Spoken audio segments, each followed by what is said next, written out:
Kaya has a hype train. We're past 3 minutes, so I can unmute us. Starting a hype train. Dear Lord, Candy.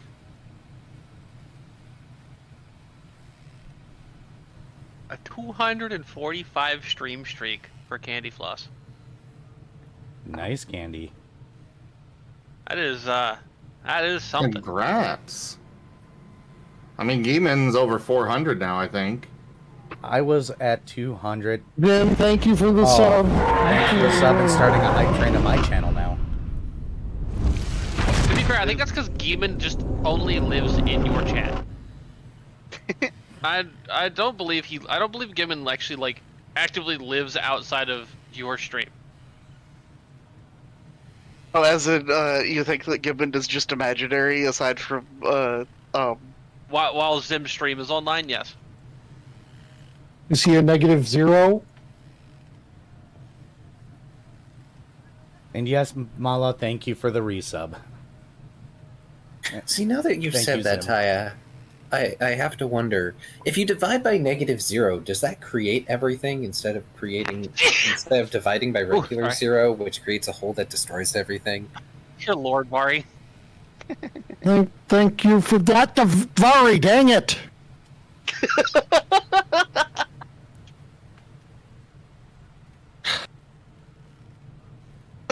Lol. Thank you for gifting subs, Vari. You're welcome.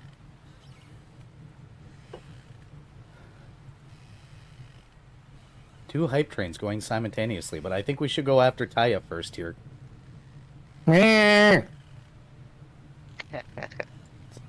Twitch.tv/OnekoTayago. Tiago.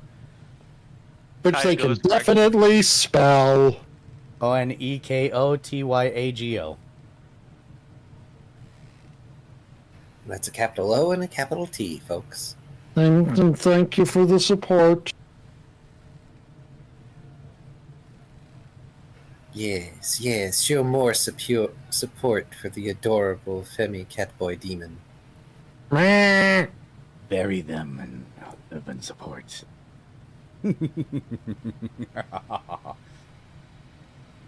Me. I guess we're gonna have to wait for these hype trains to end before we actually do intros, huh? Apparently my YouTube tab on another window started playing out of nowhere, and I was like, where is this audio coming from? Thank you for the biddies. I hate when that happens. I was Thank so you for the bit, confused. Sim. Zim. Mostly because I was confused as to why I was hearing a Bar None video.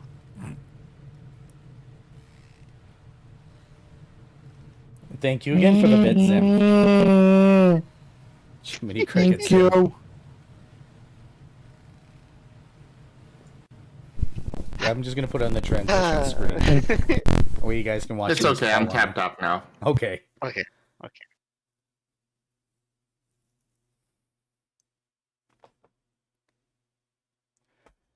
You're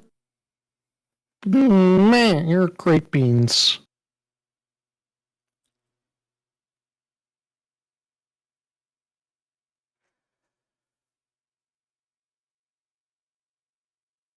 Did my iPhone freeze?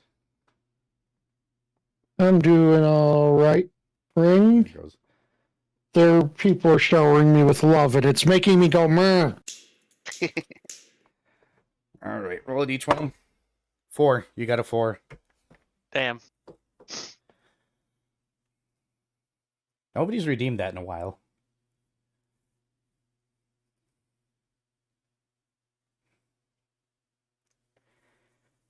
Probably allow people to pick which of us they want to roll a d20 in the stream as well. We all have dice. I mean, true. Except for Taigo. Wait, Taigo doesn't own dice? No. I just stole Taigo's dice. Ah, okay. That's why I was confused. He's already taking him back. You see, I was already looking to see if my dice had gotten stolen when you said that I didn't have dice.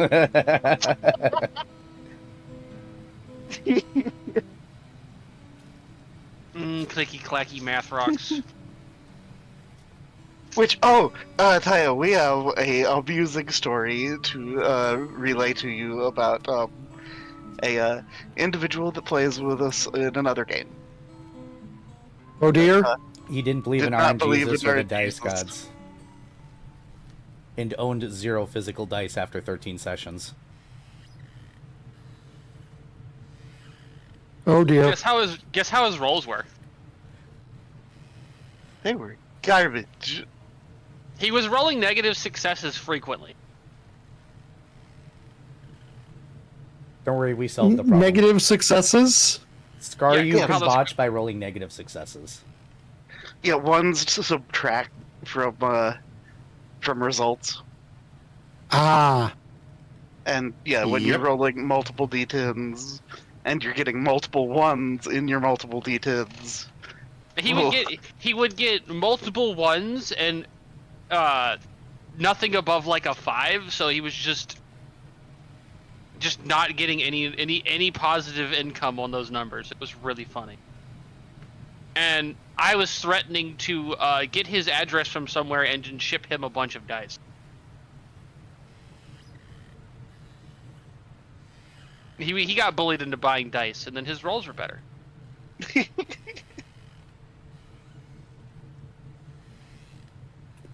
Funny how that works out, right?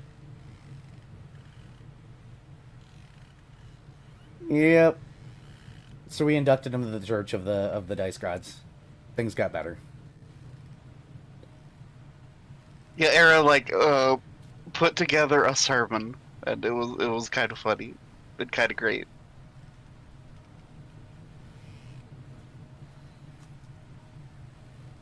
All right, guys. Should we go ahead and do intros? Yeah, I'm good for that. Yep. All right. I'm muting up. And then I go and do the intro for you guys because welcome, fellow adventurers, to the table. Hopefully you're all doing well, drinking plenty of water, getting plenty of rest, taking good care of yourselves. No real announcements going on. Yes, Dokapon Kingdom is coming. I gotta schedule it. I'm gonna be working on that tomorrow, but we won't be going live tomorrow. One way or the other, thankfully you're all here. Hopefully the critical roles are with you, because that is now officially a thing, because apparently I am some sort of a dice god pope. Woohoo. Let me see, Candy Floss. You got a 19. Nice. But I'm going to go ahead and go to the table and mute. So, thank you for joining today. Shopping. Oh my god, shoes. And by the way, donation goal up there. Meet one of the really fun NPCs I got about.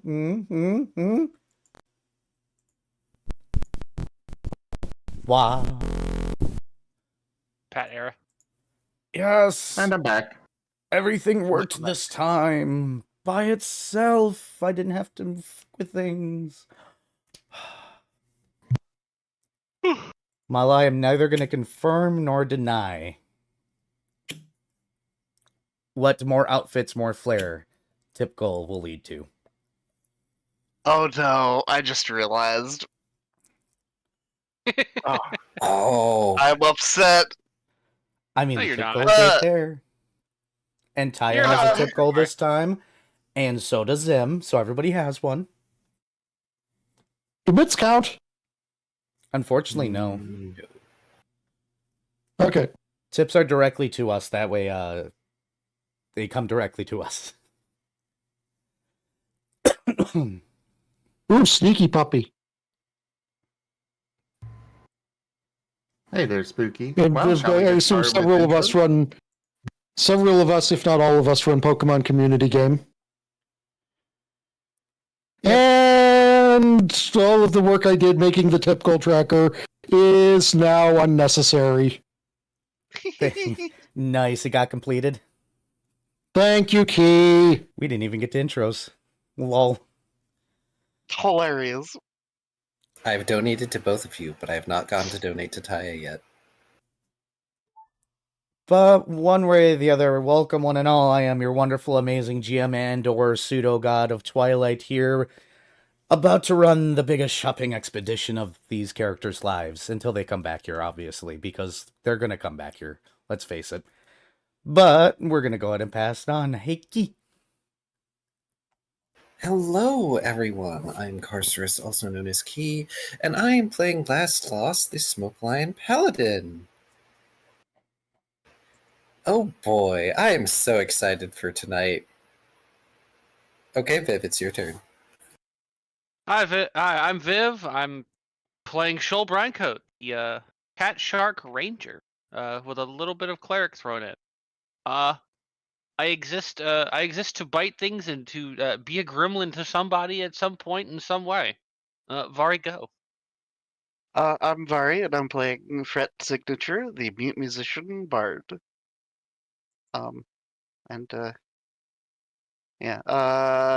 Zim, go. I am Raw Zim, and I am playing as Paint, the African wild dog. He is a sentient feral and a kineticist entropist. Off to Vault. My name is Oneko Taigo. I'm playing Dr. Volt. He's a German mad scientist artificer. Based heavily on Dr. Wily. Big surprise. And with that said... Is everyone gone? Yep, that was everybody.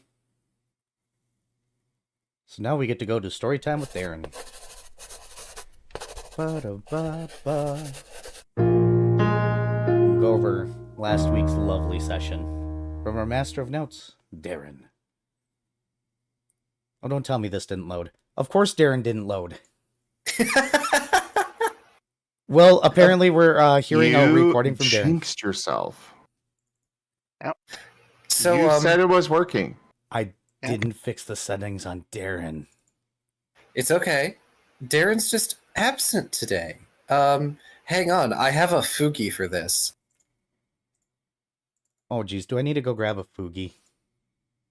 No, you don't. It sounds like it'll take me 2 seconds. If you got a Fugi for this, I'm going to grab it.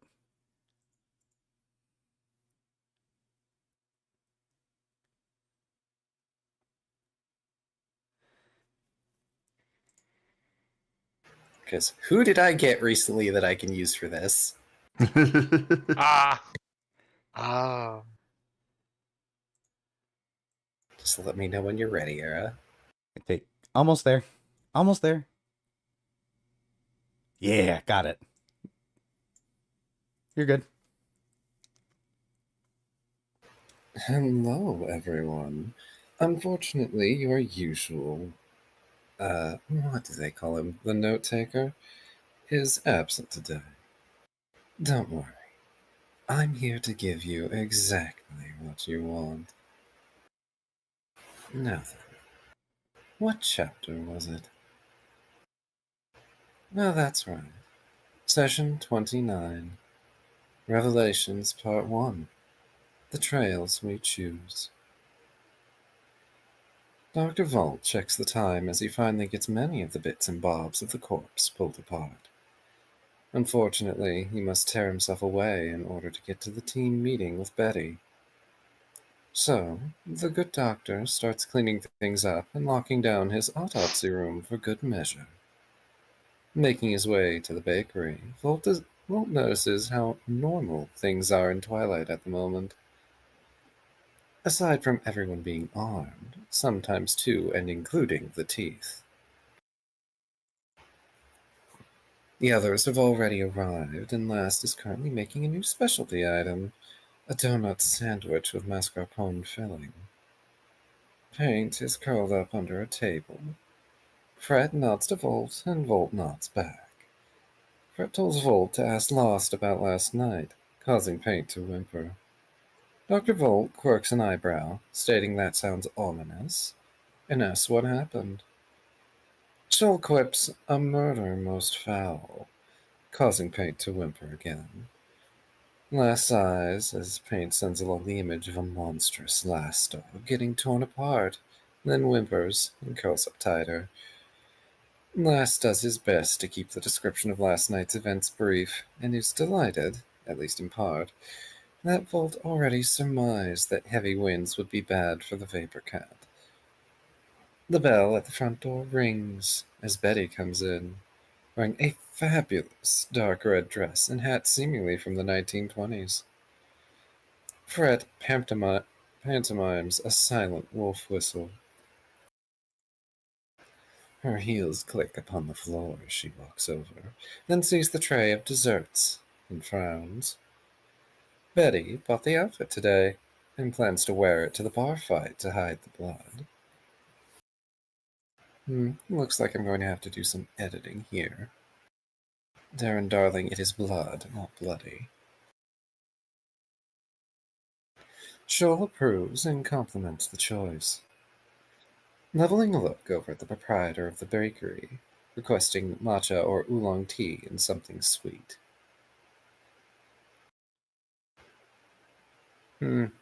Missing context. It's Betty that's looking over it last. Last suggests Pureline's going to make a pot of matcha tea after leaving a mug of sweets on the table in front of Betty. With a relieved sigh, Betty pulls off one of her shoes, glad to take it off for now.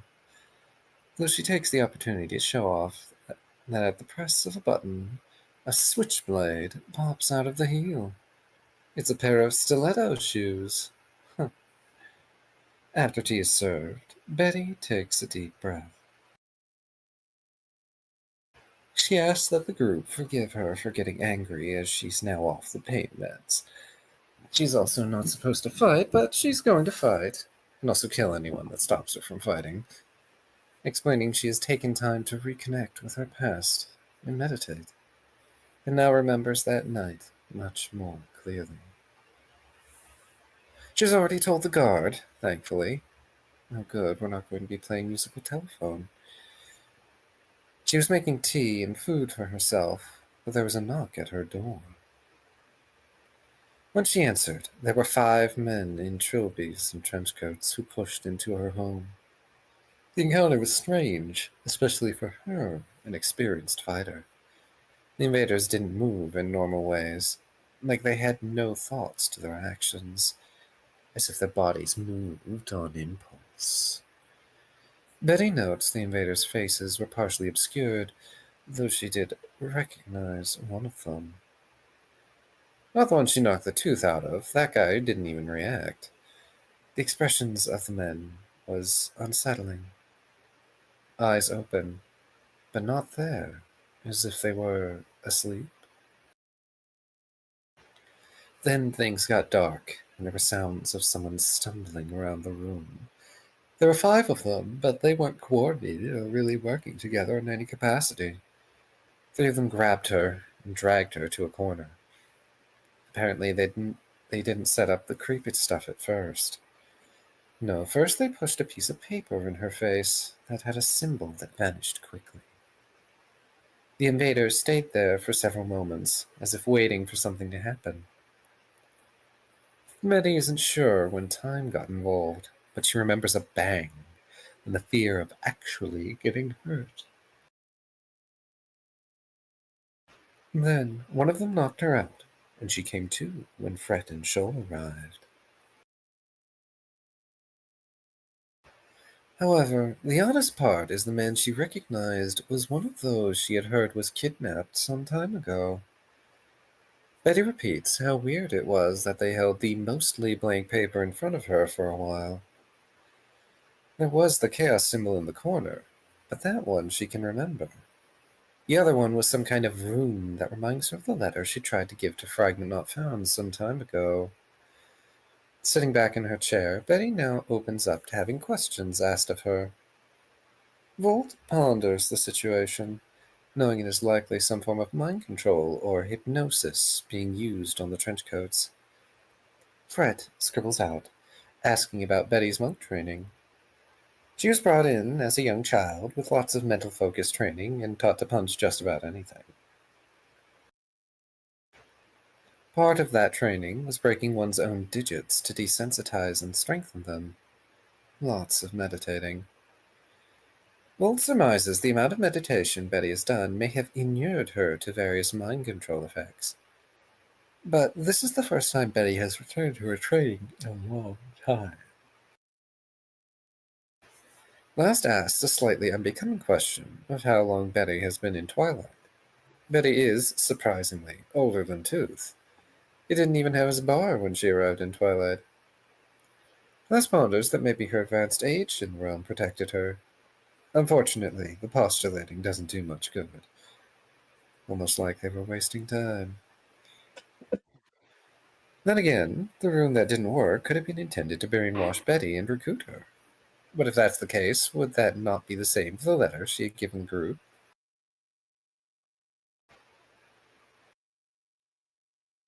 To that end, Lass asked Fred, who read the letter,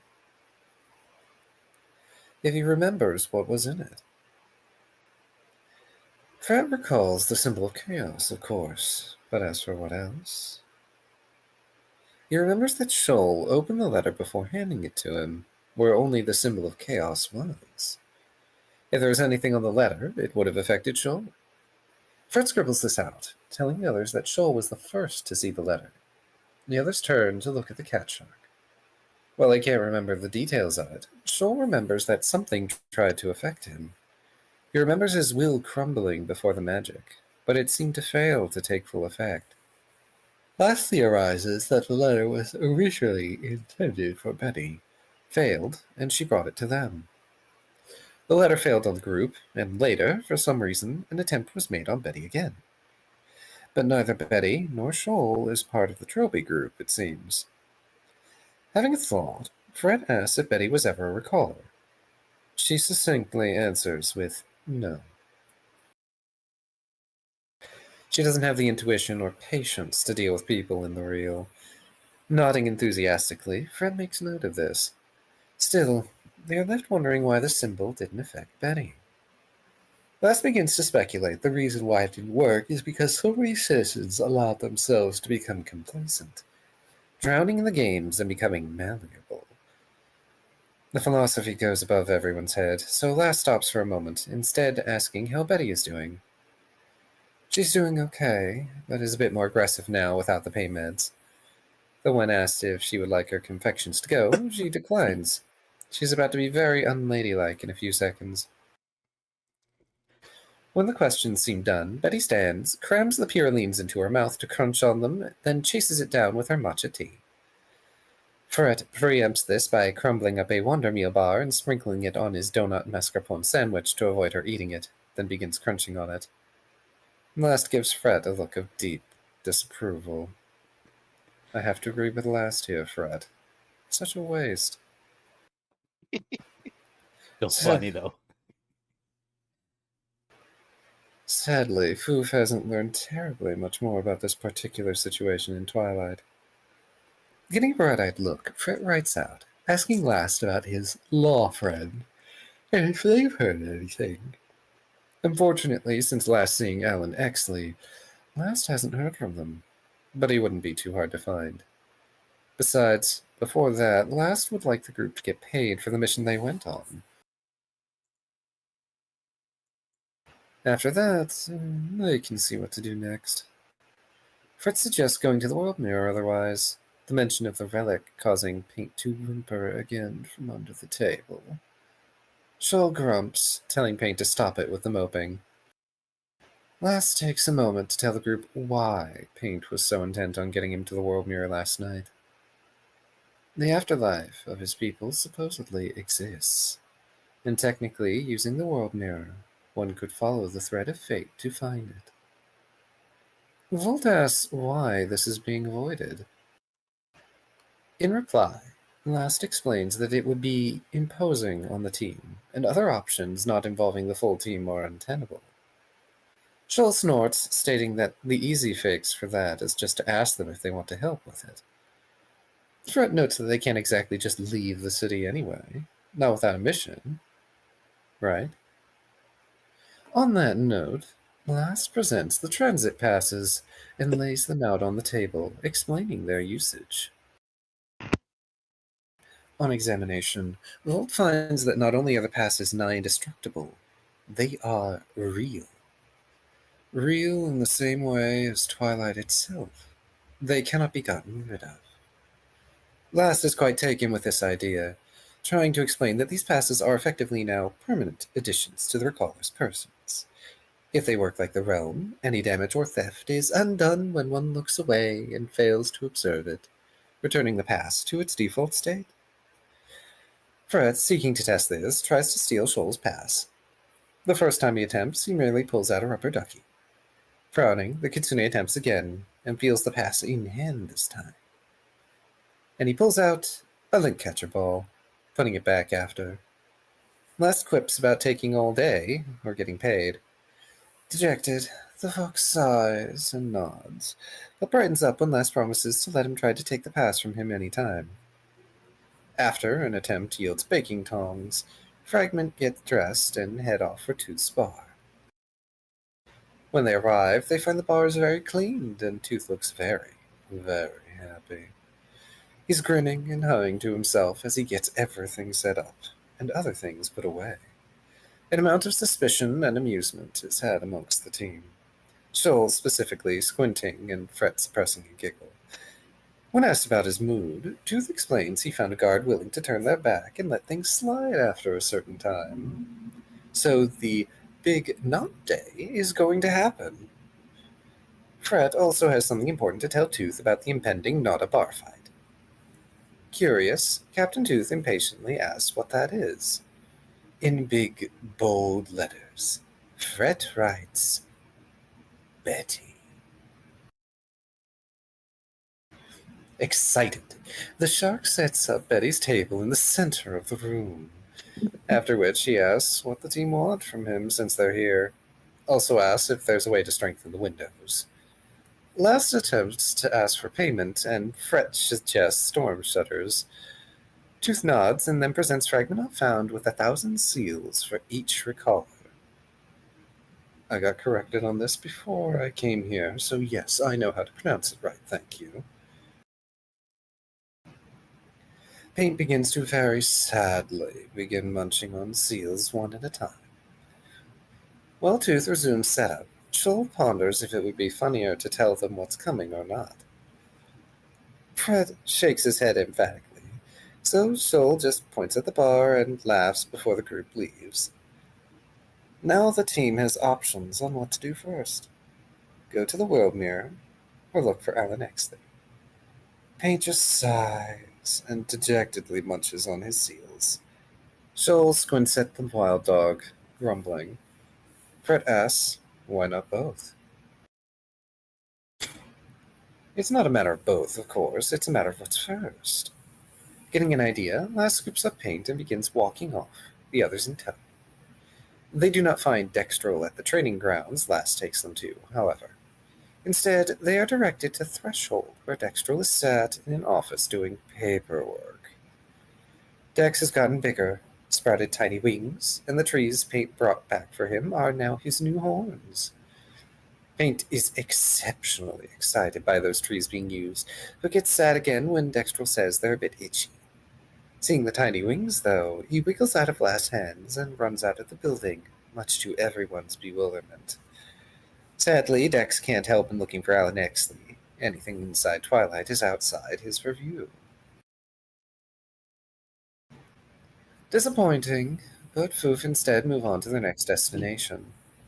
Since Last would like to avoid finding Exley until after Paint rejoins the group, he takes his companions to the world mirror.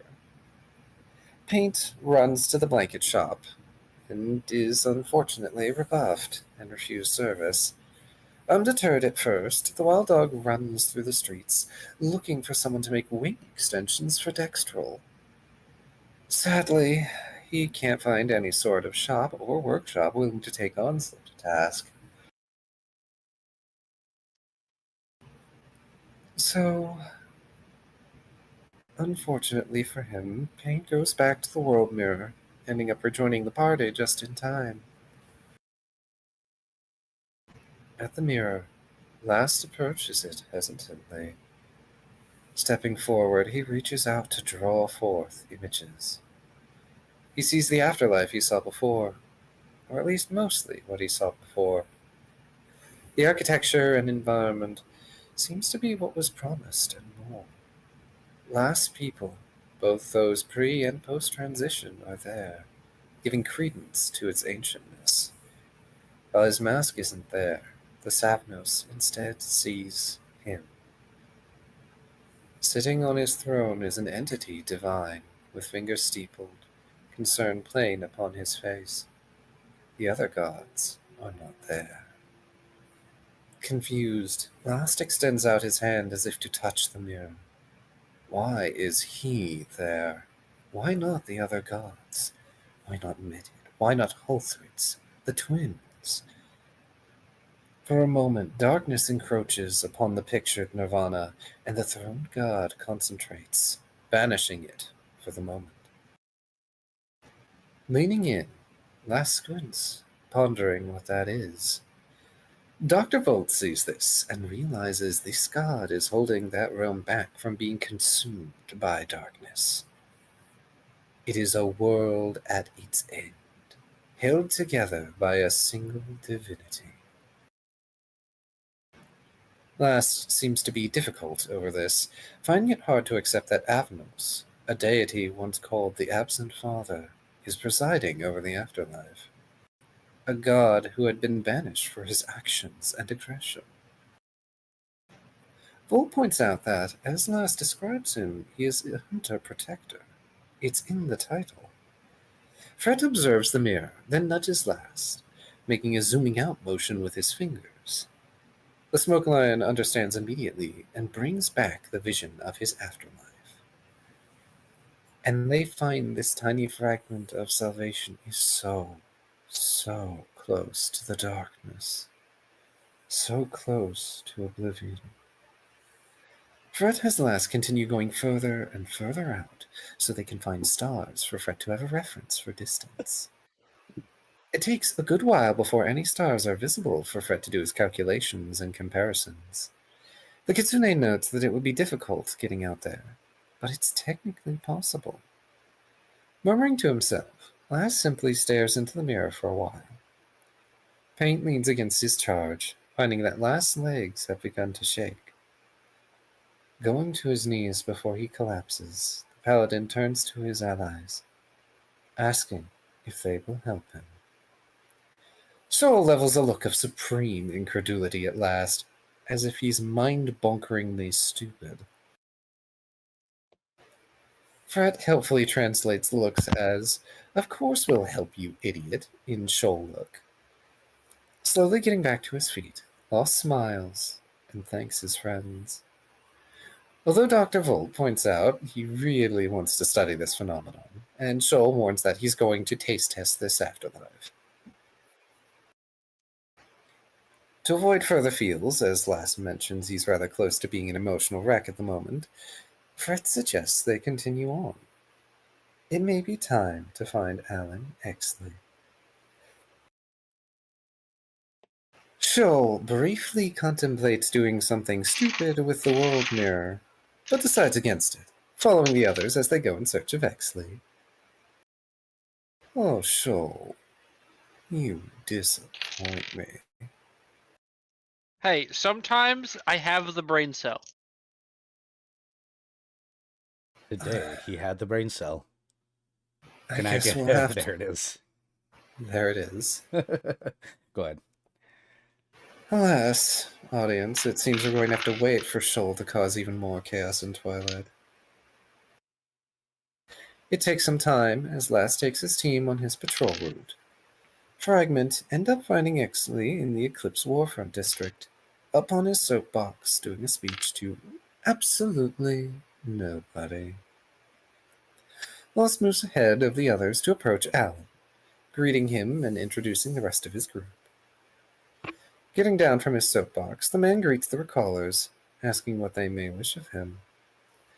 After a pause, Lost asks if Exley knows anything of the other faction, as it were.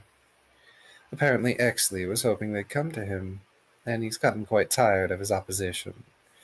While he's an open book, he does ask if they would prefer somewhere more private. He also asks if they like the map he brought, that he used Fret's measurements. Fret gives a squint to the man, causing him to be disappointed. But no matter, not all gifts land. Eventually, Fred and Joel lead Alan Exley and the rest of their team to a tea shop near the World Mirror. Alan offers to pay and gets them a nice, quiet, comfortable corner to converse in. The first question asked is about the room that supposedly failed on Joel and Betty. Alan explains it's a mind control room, but it only works on those that aren't happy being in Twilight. It works on those who are malleable, those who are discontent with how things are. So while the games made citizens malleable, the discontent and disgruntlement at the games being ended made them vulnerable. The next question is how the Protean faction is able to maneuver like it has been. Alan explains that while he doesn't have the details on the amount of time they've been acting in Twilight, he knows the how. Alan is a mortal agent for the plane of law, so some agent or agents for the Proteans are acting in their stead. Now Alan asks a question. Do the recallers present know why? Why the attempt to take over Twilight? Dr. Volt assumes it's because the Proteans want to cause chaos. Technically, yes, but not the true goal. Alan puts forth that Twilight has greater purpose. He explains that Twilight functions like a sieve or a catch, where broken and lost things have been congregating.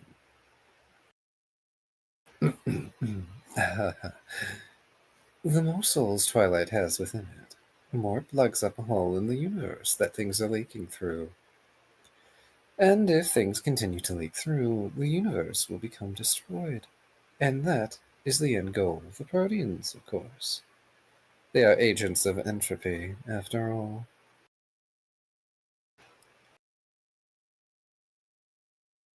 But Alan, being an agent of law, wants to see Twilight flourish and grow until it plugs the gap.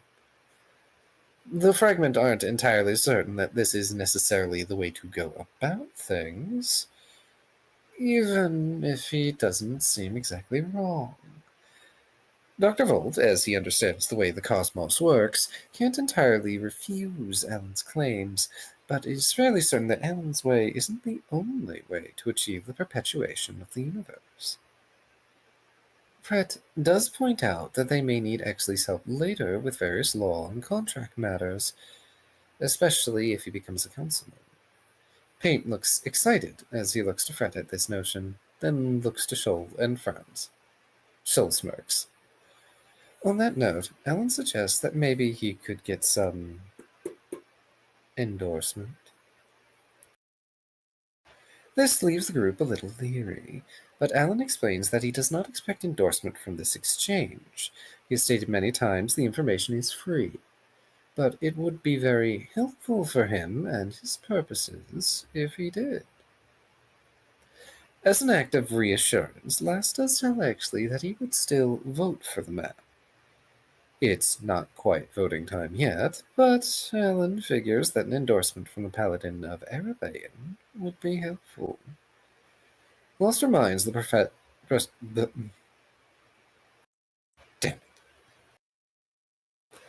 Lost reminds the prospective councilman that the people of Shadow's Playground don't like him very much.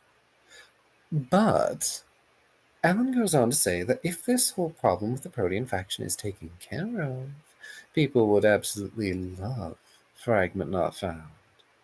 And in turn, that means an endorsement by Last would go a long way when it comes to voting in a new council member. As a show of trust and how far he's willing to go to help the party, Alan offers out his hand. Contemplating this offer cautiously, Lost reaches out his hand. Paint sends repeated images of a contract and shaking hands, including an image of zooming in closer and closer and closer to see infinitely fine print. Even so, Lass decides to put a little faith in the lawman and takes his hand. Paint tries to bite and stop the paladin, but fails in time. The two clasp their hands in a firm handshake. Alan shows the back of his hand, and a number in green flame there ticks down. The hands turn back to the back of Loss, and a number 1 in green appears. The handshake ends, and Alan explains cryptically that while this can't be used inside Twilight, due to Arabane's refusal, one can use it just outside the gates. Just concentrate on using it, and a guide will appear. That number is a ticket to a place that is much bigger by Alan's description. A place where many beings go to trade items. Should Fragment go there, they will be made to sign up and told how things work in this, as Shoal puts it, bizarre bazaar.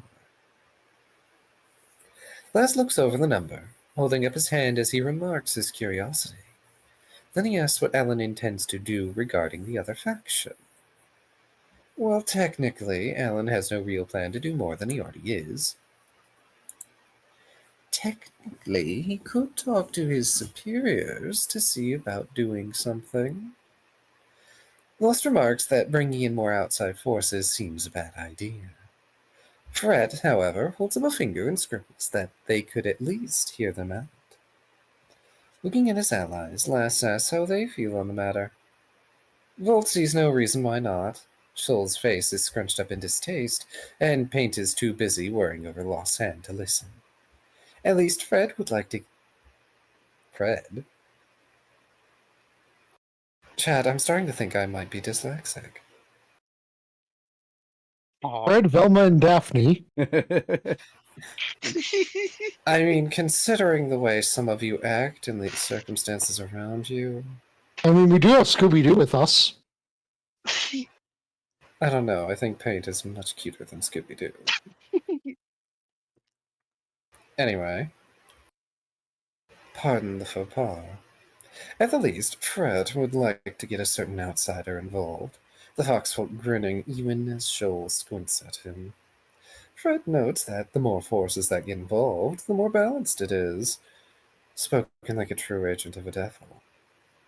Alan agrees to talk to his superiors and see where they can go from there. After all, he still has to abide by Twilight's rules as they stand.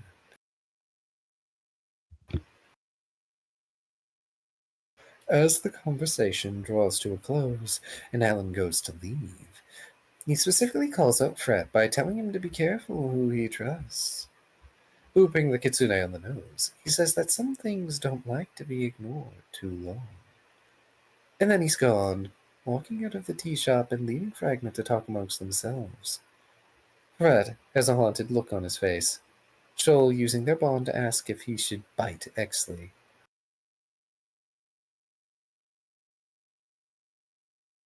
Shaking his head, Fred tells him he doesn't need to, booping the cat shark on the nose in turn. Paint licks at last hand, trying to get the number off. And the wild dog doesn't seem very convinced that this bazaar would be any good, even when tempted by the idea of finding whatever he ran off to find earlier. Shaking his head, Paint looks at Volt, drawing the doctor's curiosity as he pulls out his paints and begins creating a masterpiece.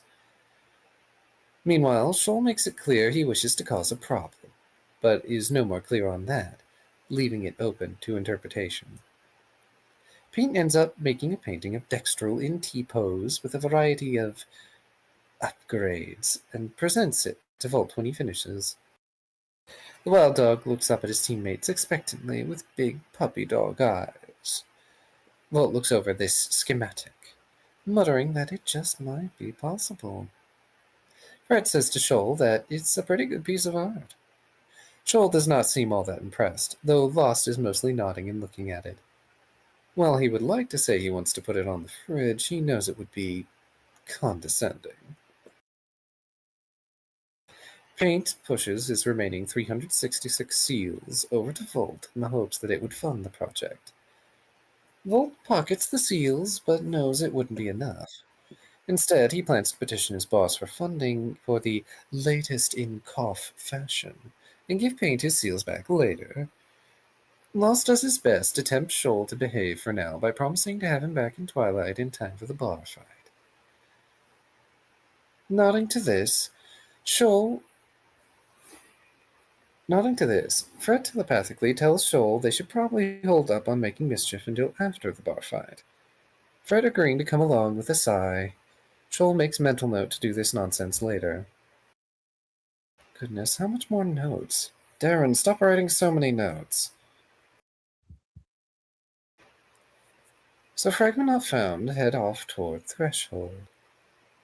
There in town they find Arson, in pants, hung up by some rope with a bunch of kids under him laughing and giggling. Apparently Arson is not skipping class like this, and it's fine, the kids are laughing. Shoal says he's going to inform the teacher. Lost, however, is deeply devious and gets the kids a stick. He tells the kids Arson is pretending to be a piñata for them, and once he yells for them to stop to go get the teacher to get him down, and to tell the teacher to get them candy, and that Lost said to give them candy. And then the group leaves Arson to his fate. My, I'd say that's almost evil. So Fragment move on to the customs checkpoint, flashing their transit passes. The gnome sighs and pulls out a thin notebook and pen to take notes on where they're going. Joel helpfully says shopping, which the gnome jots down. And for the first time, Fragment Not Found leave the city without their call, stepping out onto the shadow grass turf. When Les concentrates on the number on his hand, a dreadfully familiar cold feeling drifts through space. From the nothing emerges an entity clad in many robes, carrying a lantern.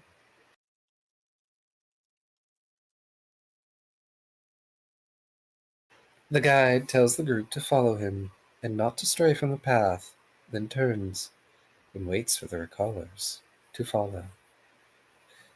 Fragment follow the guide through this rift, becoming surrounded by the same chill breeze as emanated from the Unraveler's rift. Darren, you need to get better at writing. You're repeating a lot of words and phrases here. Were you tired when you wrote this? The path is a winding one, and the lost souls follow the lantern bearer closely, an unnatural whistling drifting through the passage. And as if almost no time at all had passed, they emerged into an open, grassy field. On a nearby hill, overlooking everything, is what appears to be a sprawling marketplace. The guide moves over to a picnic table with others who are similar to himself, pouring what appears to be a cup of coffee. Lies, that's liquid entropy. Since the group are new, the guide explains that they should go to the main office first, as they don't have a card. All they need to do is think about going to the main office, and they'll get there. He also warns Fragment that they should not steal in the marketplace. They will be found, and they will be disintegrated. All of Fragment Not Found nod in understanding, their gazes inexorably drawn to the bizarre bazaar. In each reality there is someone here, and there is something here for someone in every reality.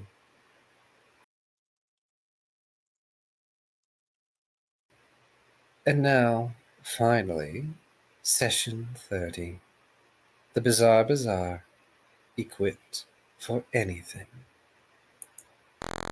And we slide back to the table. By the way, Key, you're going to have to read my chat. Oh god, hang on. I'll get in your chat in just a second. I had to swap the Fugi. You're fine. You're fine. You are correct, Pierce. He wanted me to To spray your the cat. Excuse? Yeah, Excuse? you got cheesed and boxed.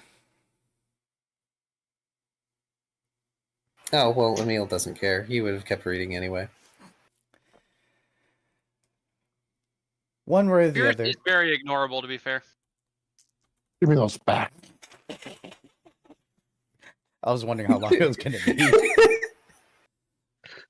That took a while, too. Oh. 1 sec. Mr. Dragon, thank you so much for that tip. We're over halfway to the tip goal being completed. Thank you so much.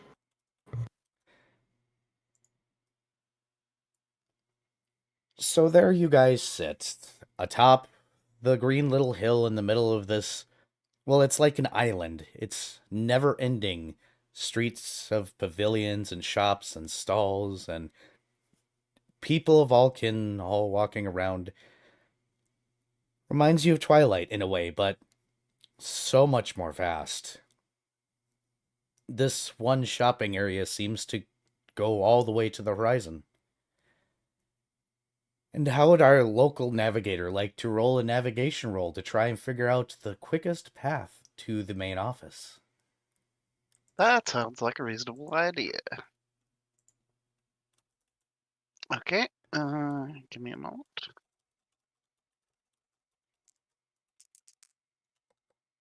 Demon, thank you for that tip as well. Well, that's No! the tip goal.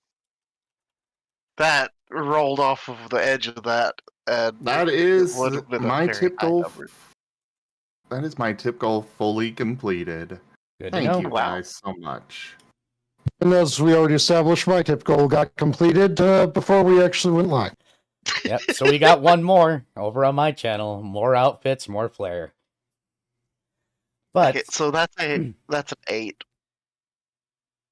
Vari, what's on your mind right now? Probably a certain devil. Uh-oh. As you guys, I'm assuming, follow Fret, things are kind of a blur as you walk through the streets. And you end up at a shop called the Devil's Playhouse. There's a super sale going on for evil souls. Thank you for the tip, I appreciate it. According to the sign, you can get evil souls 2 for a month. What's the name of the shop? Devil's Playhouse. Devil's Playground. Or Playground, thank you.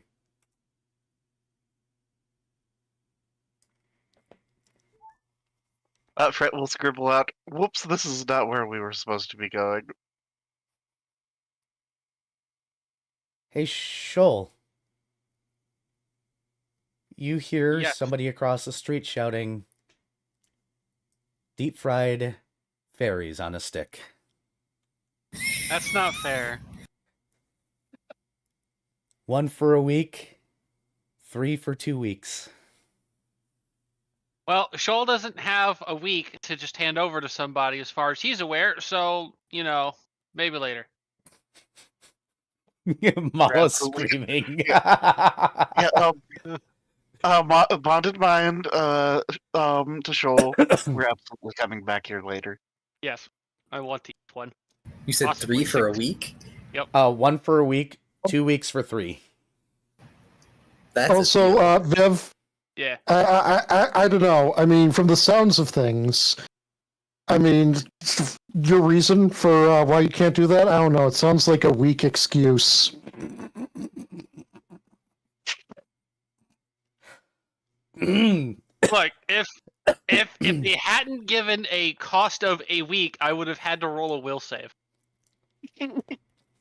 But Shoal, as far as he is aware, does not own anything called a week, so he cannot give that up as payment. Do you wish to try again? Yeah, I would like to try again. I'm gonna eat a bunch of fairies once I have currency. Okay, that's a much better. 21. Fantastic. This time you do actually manage to make it to the government building. It's a small, concrete, unassuming building that also seems like an island amidst all the chaos and shops. Everything is a blur as you walk by, but you guys being from Twilight are slightly used to the weirdness that goes on. It's a little bit different than the application that is in Twilight, but same principle.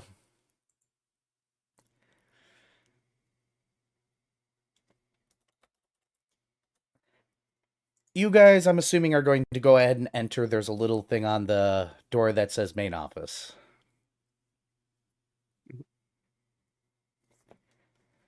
As you guys enter, it opens up to a wide, large, and surprisingly opulent waiting room. Over on the back corner, there are people typing on...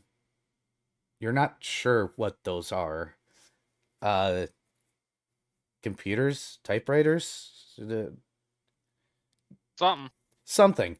A couple of lines. You see some stalls with flyers. Seems people are going up to those counters to do something. Some of them are handing over weird currencies, you're thinking. And they seem to be swiping some sort of card and handing it back.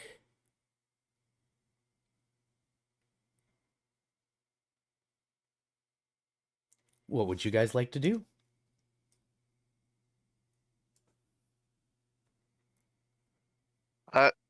Well, Fret will, like, gesture for someone to go first, apparently rather intimidated by all this whole process. Shoal will go first. You walk up to one of the counters, and the guy behind the counter looks up from his tapping and goes, "Hello, how can I help you?" We just got here. We were directed to come here. Now what? New applicants. I'm assuming the group is together. He does Yeah. that motion with his finger. He goes, "All right. Well, we'll start with you since you're here first. Just give me a few moments. We're going to go ahead and get some scans done, and we'll proceed through the application to make sure that you're not some sort of problem. I would suggest if you are some sort of problem, a very dangerous criminal that's known to destroy universes, yada yada blah, you just leave now because you will become dust the moment I run this, if you are something that we need to worry about." I mean, I like being a problem. I'm not that level of problem. All right, and he'll begin to tap away.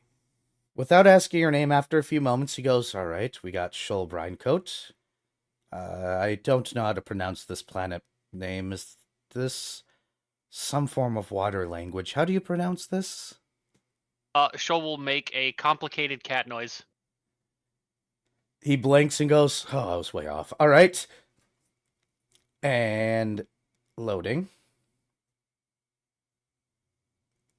Loading. What the heck? And then he starts tapping furiously. "Here, just read this while I'm fixing this." He hands over a pamphlet. Shoal is going to start looking through the pamphlet then. "Welcome to the Bazaar. The Bazaar. It's a little intro that goes over the rules of not stealing, not trying to commit murder. Slavery is definitely not allowed. Clown hunting stalls are need to be very well protected. If you see any stray clowns, you are permitted to either report them or kill the clowns immediately, unless they have a specific marker that says they are not the kind of clowns that are a problem, as well as other general rules that you expect to see in a marketplace. It very much warns that the god of the green flame, Nicholas, will deal with you should you become a problem.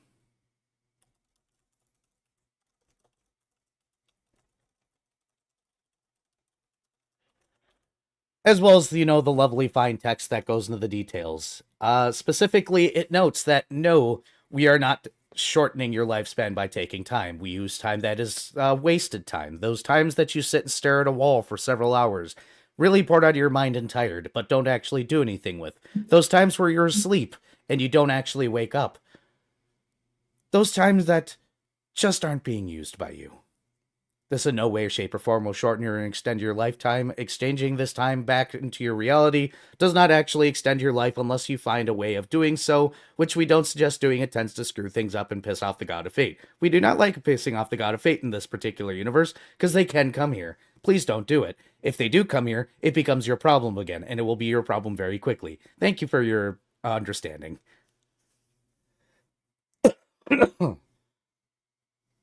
As well as the normal fine text.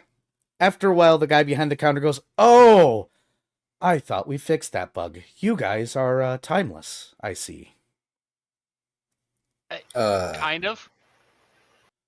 You're no longer tied to your universe's time spectrum. You guys persist even though you should be not persisting, yes? Yes. Oh, good. That explains it. And then he goes back to tapping and goes, all right. And you're done. Next, please. Okay, Fret, your turn. Fret will approach. He begins Wave. tapping. All right. Fret signature from Oloran. All right. And then we'll bypass this so we don't have to go through that. Sound correct so far? Ooh, a Kitsune. Masked Fret Kitsune. Fret tilts his head a little. Oh, several varieties, subspecies, blah, blah, blah, blah, blah. Fret shrugs. Fantastic. And I think I got you. All right, next individual, please. Fret will gesture at the rest of the group as a whole. Actually, since we're timeless, so that means we have a lot of wasted time we can give up, doesn't it? Yes, it means that the time that you would have had in your natural lifespan, we can just take without having to worry about it. Makes the math a lot easier. Because you'll never use it. Fret has a muchly confused look. I'll explain in a moment. Let me get through all of you. You with the goggles. Dr. Volt will approach. All right. Gerhard Volt. Earth. Earth. Special note. German. German? Oh, this is a single species planet. I see. Okay. It's so interesting when you get single species planets. They diversify themselves into all these subcultures really quickly. Is that right? Earth? German? Dr. Volt is Probably going to be content to go with that. Dr. Volt is kind of feeling like being a right now. You're cutting Get that out there for. You're cutting it out. Oh, sorry. Can you hear me? Am I good now? You're a little better. You're still kind of breaky. Robotty. What the hell?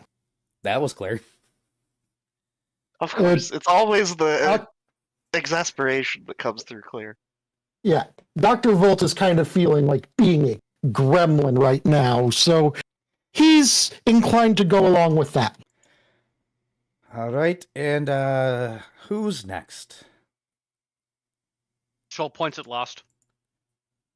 He is also, by the way, Dr. Volt is both simultaneously pleased and a little bit annoyed that he does not, in fact, constitute a, quote, problem. Something. I looked at the Akashic record, gosh dang it. You looked at the Caustic record for your universe. You've also never destroyed a universe or, are an interdimensionally wanted criminal, so you're fine. Yeah, he's able to accept that. He just... By most definitions, I count as a problem. I mean, so does Shoal. Yes, this is true. There are levels. I can just imagine, Volt after this just sulking in a corner for a little bit. That's why they asked is like, when he verified what type of problem they're talking about, his Shoal was like, oh, okay, that's not the type of problem I am. I'm still a problem. Just, not that big of a problem by comparison. So last you were pointed at.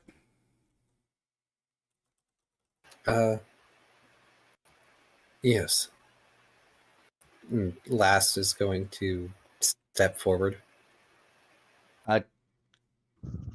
Check your DMs really quickly. I need quick information because I don't have it up in my notes apparently.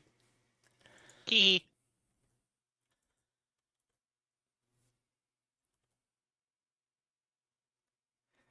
And he will begin to tap, and he goes, all right, let's see.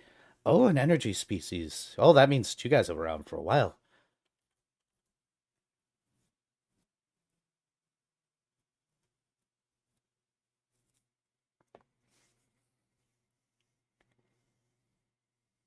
Gotta wait for information because I thought it was in my notes, but it's not right here. We didn't live as long as you might think. Let's see, Asfanos. And we have Hasparad Avar Anros? Is that correct? He flinches at the absolute butchering of both pronunciations, but also he's not going to correct too hard. I go by Lost now, but that is my official name, yes. I got you. You see, we access Akashic records, and sometimes with individuals like you, when you choose new names when you leave, it doesn't enter because you're not real. Complicated, timey-wimey bullshit. And he'll go back to typing, and he'll enter something in /lost. Oh, there's an anagram of this. Hold on. No, not a dragon. No, you're not a devil. You're not whatever the heck that is. Oh, that's ugly. Oh, that's ugly. Okay, that'll do. There we go. All right, and last one here. Would you please step forward, little one? Paint is backing away.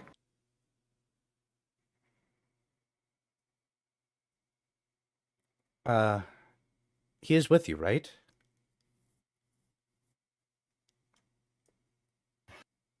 Paint. It's all right. This is no different than the registrations and things you had to go through back in Twilight. He is sending along an image of first Dextrol with the branches that didn't work, and then the whole ball of air incident, and then him turning to dust. Paint. I don't think you constitute a big enough problem to get dusted. Dr. Volt's right there. He didn't get dusted. Neither did Shoal. I think you're fine. Yeah, Joel is literally going to point out, look, if they didn't get rid of me, you're fine. You're just a dog. yeah, Fred will scribble out, "Hey, I still exist." Yeah, Lost is just gesturing to the rest of the group like, come on. Oh, By he the thinks he's a metric problem. of us chucklefucks, you're hardly a problem. Just to be clear, he's not an interdimensional criminal, right? No, Hasn't He's destroyed just the a- universe, devoured No. several gods, no. tried to pee on somebody. That's a Um, joke. Probably several times. That's a joke. You can Literally the first thing he did. That's a joke. That's a joke. That was a dog joke. Then he's fine. We don't deal with little things. Inner universe stuff doesn't bother us. It's the people that go around destroying entire universes that we kind of don't want here because, you know, this is a universe. Yes, but to a dog, those crimes are punishable by dusting. Because he's a dog, he's not very smart. But he is going to approach, looking very nervous, ears low, head low, All right. tail paint. between his legs. Let's see, we got paint from there because I don't remember what we named the replacement name because Arabane's from a very specific place and I have to rename it. I don't know if I ever renamed Did we ever? Yeah, I don't think we actually came up with a name.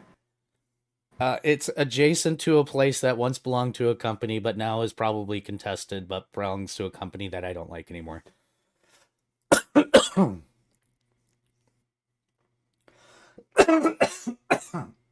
Excuse me. And he goes, all right, and done. All right, so we're running that now, so this should go rather quickly. Everybody roll D100s, please. Paint, roll 2.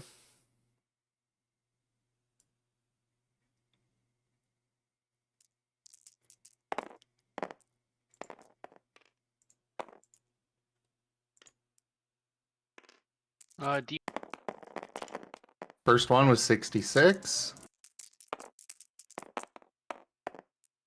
One of my Second one was 57. Got it. All right, and then let's start on the left. Taya, what did you get in your D100s? 33. All right. Fret, what'd you get? 39. Got it. 43.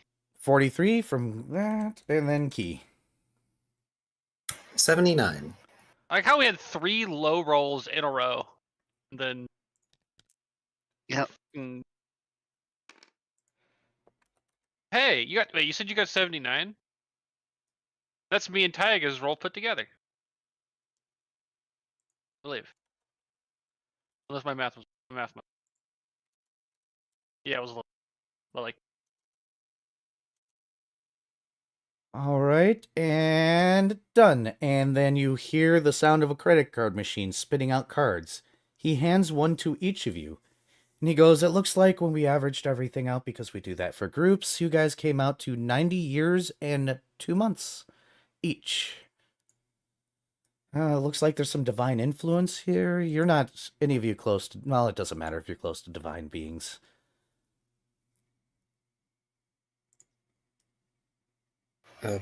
Why would that be an issue? Divine beings very commonly give years to their constituents unintentionally. Weird timey-wimey god bullshit. It would probably be unintentional on our part, timeless as we are. That was just interesting, because that's a way higher number than I expected from your group based on your ages, but somebody likes you.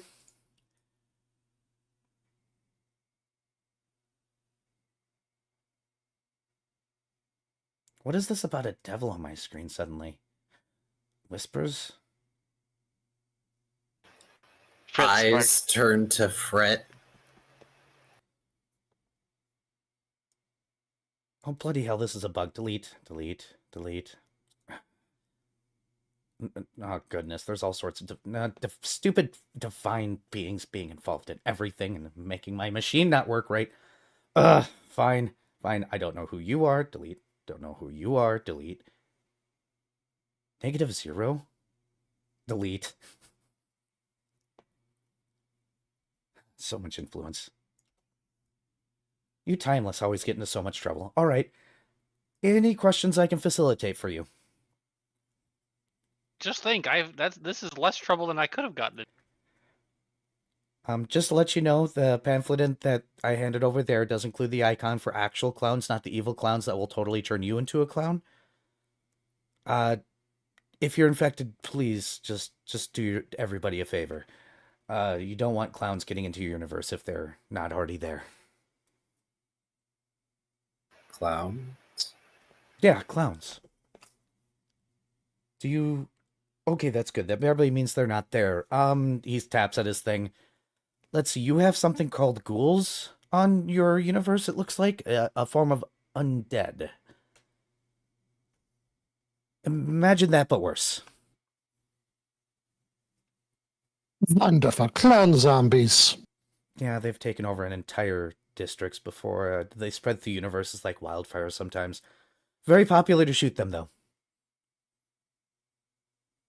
So... Wait, leans over to look at the pamphlet. Why are there clowns that are not okay to be killing? Because they're just people that dress up as clowns to be funny.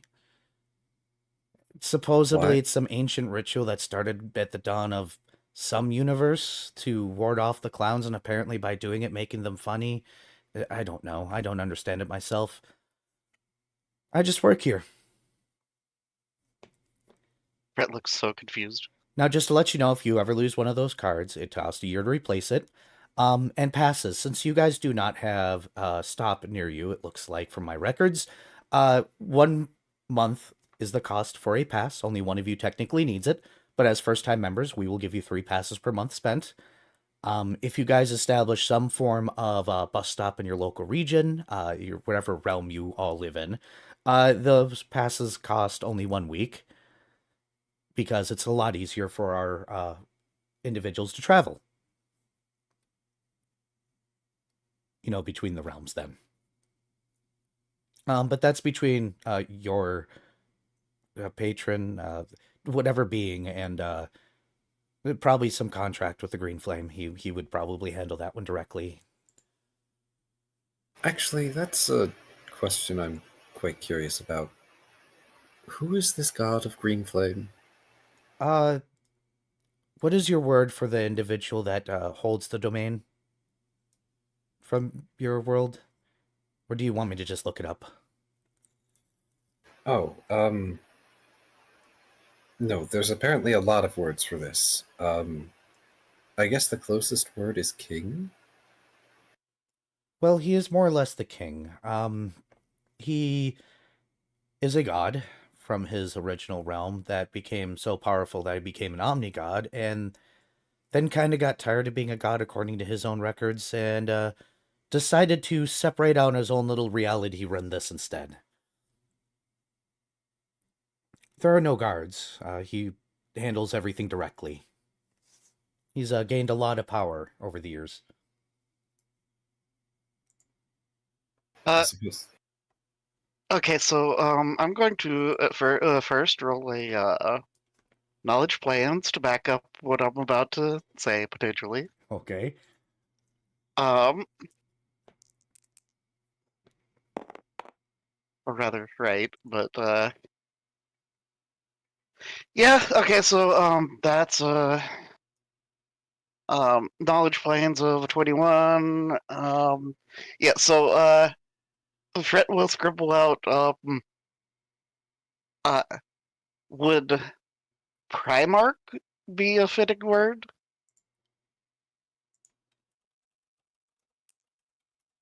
I gotta actually define that term because I'm not familiar with it. Hold on.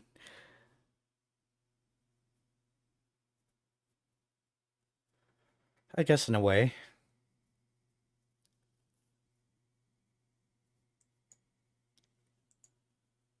Sauvignier, Overgod, whatever word you want to use. He's in charge of this place. This is his domain.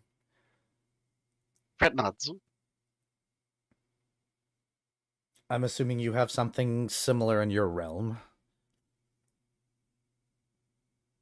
After all, usually you all have to anchor yourselves to something to continue to exist after, He motions at you guys. Fred nods. But yes, if you'd like to buy passes, you can buy them here. Yes, 90 years and 2 months.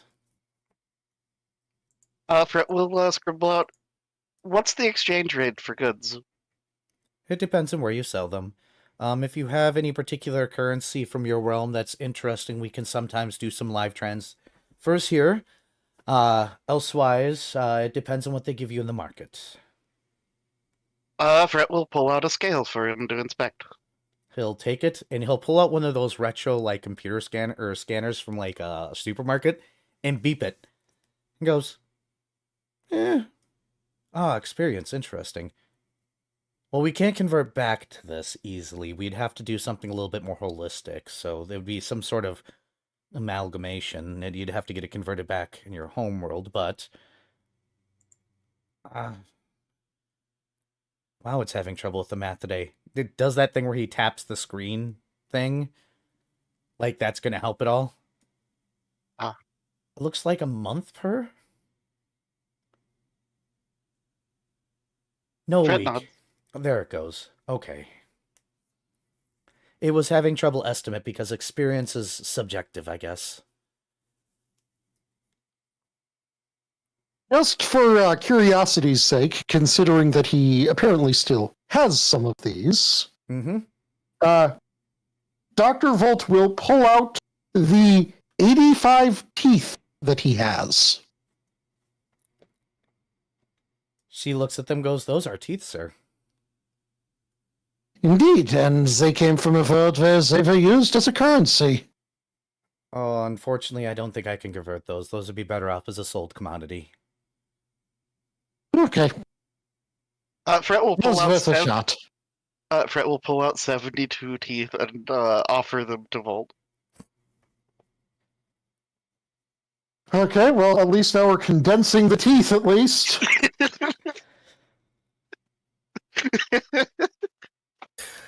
Out of character question. We were told that as newly registered, we will receive 3 passes per month spent.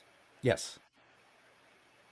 Did they mean per month we spend today in general, or that we spend now to get passes? Now to get passes. This is one of those, you just signed up. Give us things. Okay.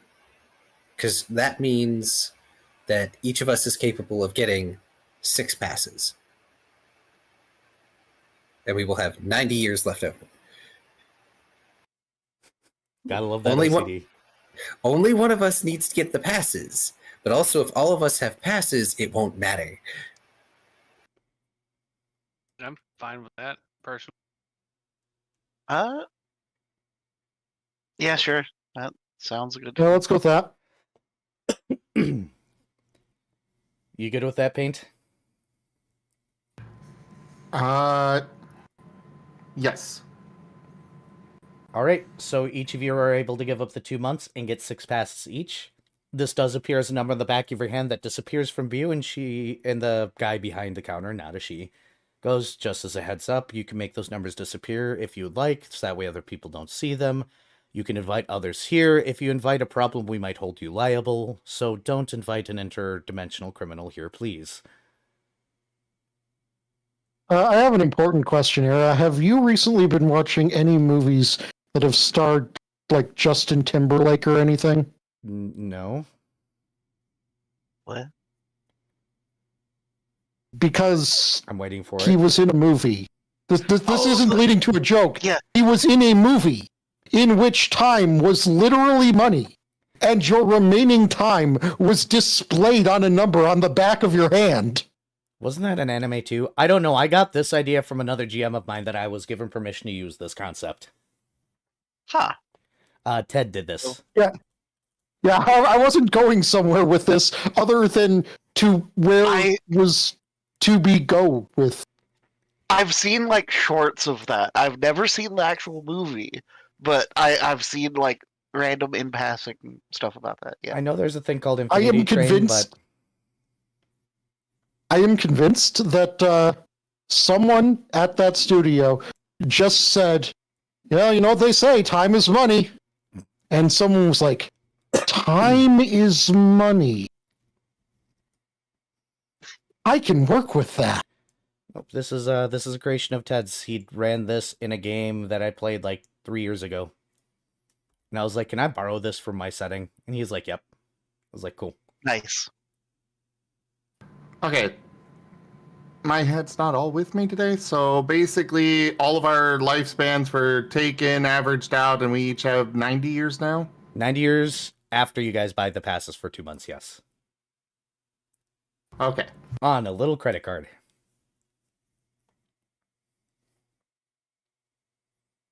Paint pushes his to last. Oh. Lost was going to tuck Paint's credit card in his neckerchief for safekeeping.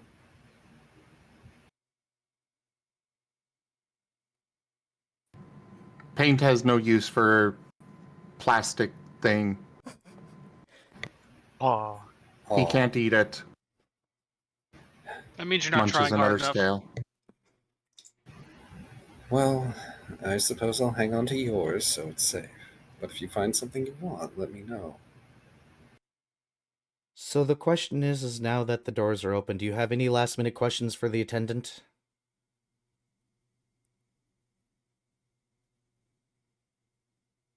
Brett will scribble out.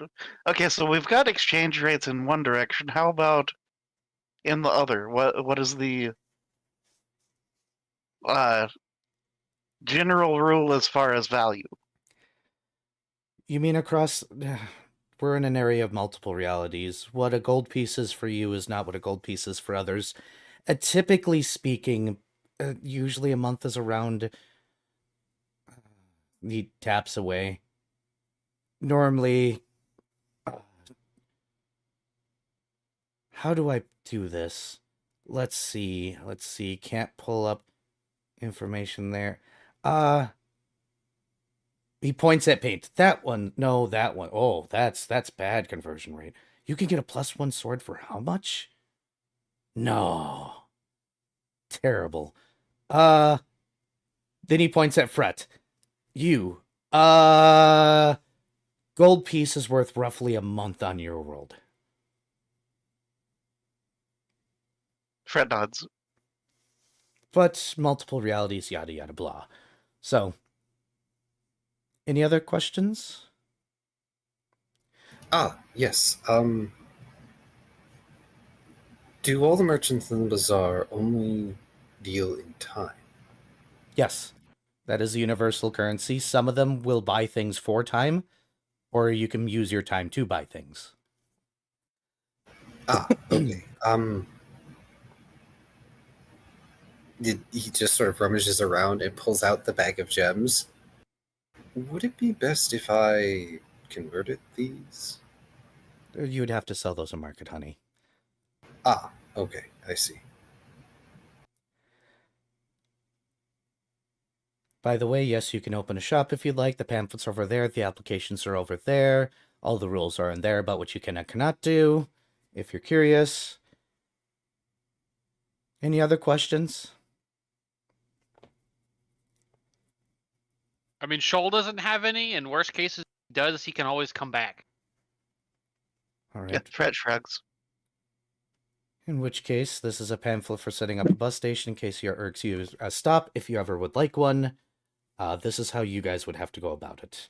Otherwise, you all have a wonderful evening and enjoy the Bizarre Bazaar. Don't cause us trouble. Shoal didn't have any plans to cause trouble until he got back home. Don't cause us trouble. We will make sure you don't feel so good. That second part was implied. Why is my Else voice you going get a up? paddling. Oh, Oh? Demon, thank you so much for that purchase. Thanks for supporting the channel, Oh, 25 Demon. packs, dang. Geeman's Yeah. gearing up for next Friday. Now, before we get into the bazaar and you guys all start going shopping, I'm going to stand up, get another drink, and I encourage everybody to stand up as well, because I am out of liquid refreshment. That would require both of my legs to not be asleep. I'll be right back. You can open the roleplay. Well, What do you mean I- both of your legs? Don't you have 4 legs? Exactly. So 2 of them are just fine. Yeah, but I can't walk like that. Sounds like a skill issue. My cat managed to. I will bite all of your legs off. tell that to Nova. How many feet does Nova has now? Nova's still at 4. For now. I was very heavily considering having one get blasted off. No, you mistake me. Very early on, there was the joke about the 7-feeted Eevee. Oh, that. How many feet does the Eevee have now?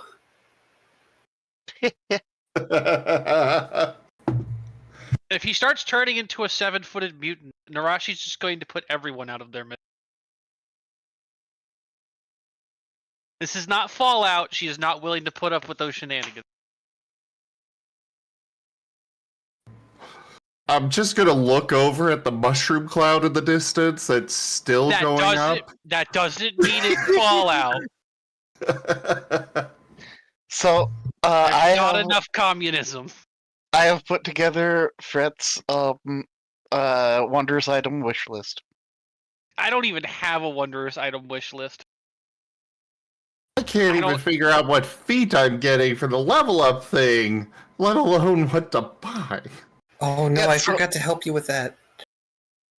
So I have inside room posted my wish list. Well, you know what, Var? You could help me decide on items too then. Now that Okay. you're done. This I is don't know the what I robot want. thing. It's very what hard to was that? understanding. Well, Was that Tiger? Is this not a robot thing? You are exceedingly deep now, suddenly. Okay, what about this one? Is this one the robot? That no, is- now I you are am- What is that voice? You sounded like a small Okay, child. okay. You're using voice mod? Yeah, it's Okay, go back to normal. We can't understand you with that one. I've got a mixer and it's got a thing. Is this the robot? No, and that's please just don't use those novel. voice modulators. They drive you up a wall. Okay, I swear this thing had a robot voice. I just wanted to say death is a preferable alternative to communism. Oh God. Oh, I thought you were looking for what was causing your audio issues. No, I was No. trying to find my robot voice because we got Fallout and communism brought up, and I wanted to go Liberty Prime.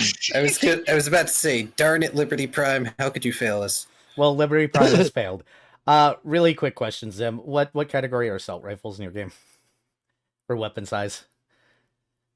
I might be taking a feat. We'll discuss it later. Yeah, I need to figure that out. All right. In the meantime, are you guys going to try and stay together, or are you going to split off? Splitting off. Let me rephrase that. Are you guys going to try and stay together, or are you going to split off from each other? I mean, Shoal and Fret are probably more than fine going off on their own and doing stuff because that's kind of their job, but the rest of you will probably be forever lost. So, I figure sticking together would probably be Cool. a Then good idea. what I need is a will save from everybody. Okay. Aww. I will note that before they leave, Lost is going to, just in case, grab the pamphlets for like setting up a shop because that might be required. Nice. I mean, Dr. Volt will definitely be taking pamphlets for setting up a shop. That is a 22. 19. Ooh. 13. Okay. I rolled a 20 on the dice. Okay. And last but not least. As I attempt to keep up with notes as fast as I can. Sorry. No, it's okay. There was a lot, and I hope I do it justice. I'm hoping I'm doing it justice. As I said, I got this from another GM. Oh boy. That's a 15. The good news is that you guys are going to go ahead and stick together. The question is where do you all want to try and go first together? Or do you guys want to just roll d20s and I tell you where you end up? Well, Paint would be sticking with last. Especially considering last has the card.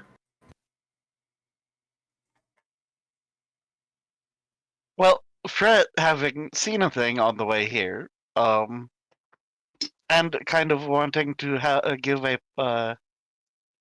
get a present for a friend of his, is intending on going back there.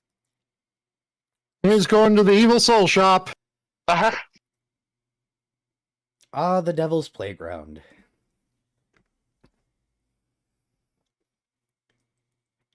So you guys go back, and by the way, Shoal, you hear that fried fairies. The moment All you right. guys end up in front of that shop again. Getting some fried fairies. And Shoal immediately diverses. Well, to be Paint fair, it's is like what? looking It's like sad. what? Across the street? Yep. Yep. So Shoal, Paint looks sad. your options, as the man says, and he looks like a wider set, gruff human, like if a human was a dwarf, but elf. Yeah. And he looks down at you and he goes, fairies, 1 for 1 week, 3 for 2 weeks. We have lemon, blueberry, strawberry, blurpleberry, and goodberry. Blorpleberry. I know where that's from. Strawberry. And how many would you like? 3. He'll go ahead, turn around, fry them right there and hand them over, and then he'll hold out a card reader. Please swipe. Plot twist, those are not the flavors, those are the name of the fairies. Correct.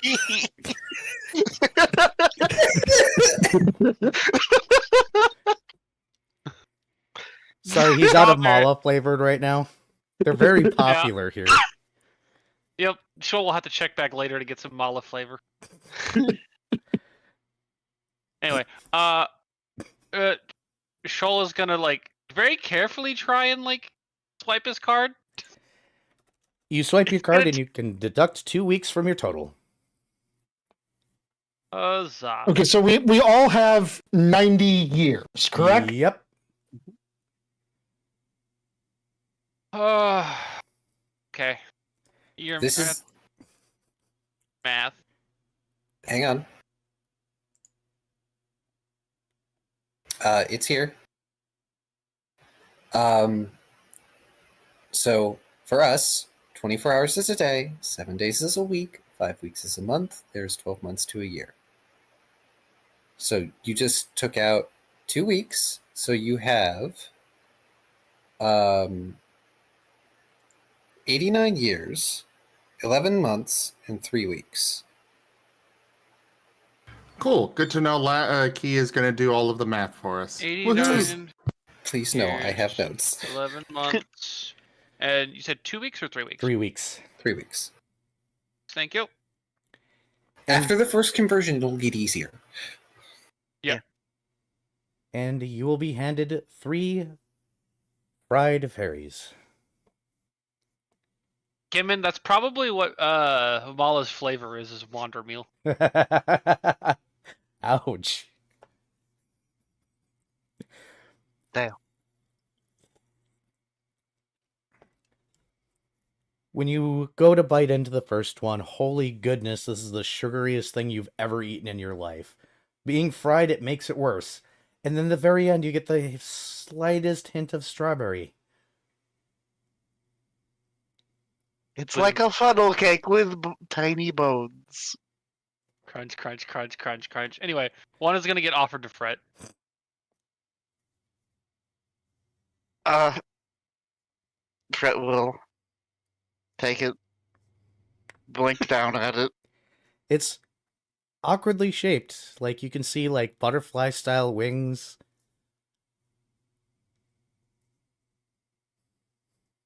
And I suppose Fret will eat it. Yep, as I The described. knockoff, Very the knockoff version is I can't believe it's not butterfly. Please don't kill me. I need to do Okay, notes. I know You what can't- feed I want, Era. What's that? I know what feed He I wants want. punishment. What you want? Punishments? Yes. But Dr. Volt would die in a session. Yeah, Your point? Dr. Volt would have to get a voltaic curing device. Just to heal himself after puns.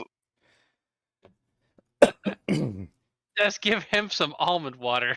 See, it's weird. All the mala-flavored fairies disappeared out of all the universes for some reason.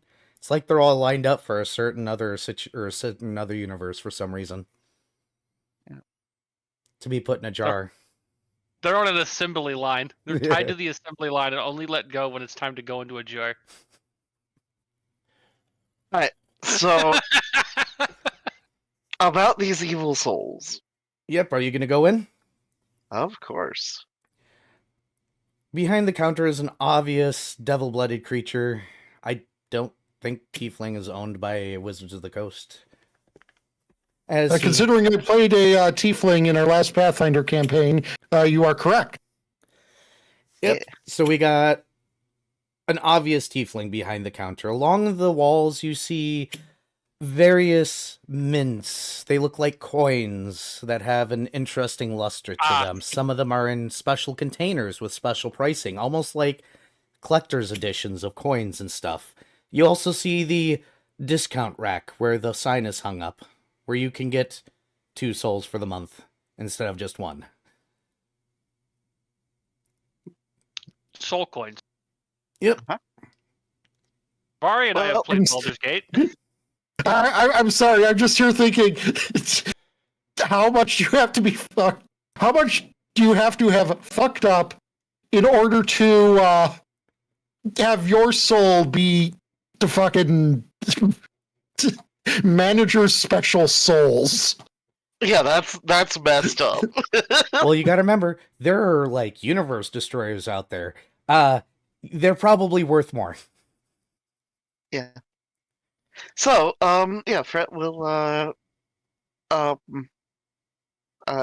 walk up and scribble out on his chalkboard.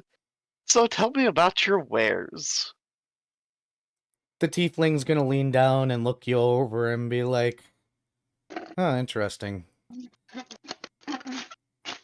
Well, here we sell various souls, imprinted in, of course, collector's edition coins. Some of them very vile, some of them common thieves." He motions over to the discount bin. When I say common, I mean they've done enough bad to the point where, no gods will take them. They get picked out. It's difficult to do, but every man that thinks they're edgy, you know the drill. Fred nods. Why, are you looking for a present for your patron there? Fred nods enthusiastically. Well, how much are you looking to impress? Because we do have this one over here. He motions to a coin in a nice fancy case. This one here was a god that decided to try and devour his entire world, and got his ass kicked by a 3-year-old mortal. Oof. That's pretty embarrassing. Fred's eyes light up. It's a 50-year investment. Very rare. I'm only able to sell it at this price because the devil that decided to sell it to me was not in good standings, to say the least. Shouldn't ever make deals with Faye. He's lost my game. That's what I keep telling people. You're not over here, Pate. Be quiet. Paint could have gone Well, in. you're not over there either. You're over at the or wait, I walked hold back over to you and gave you a fairy. on. Okay, yeah, okay. You dingus. I'm sorry. Yeah, brain fart. Anyways, Fred will scribble out. Unfortunately, that's a bit steep of a price. What else do you have?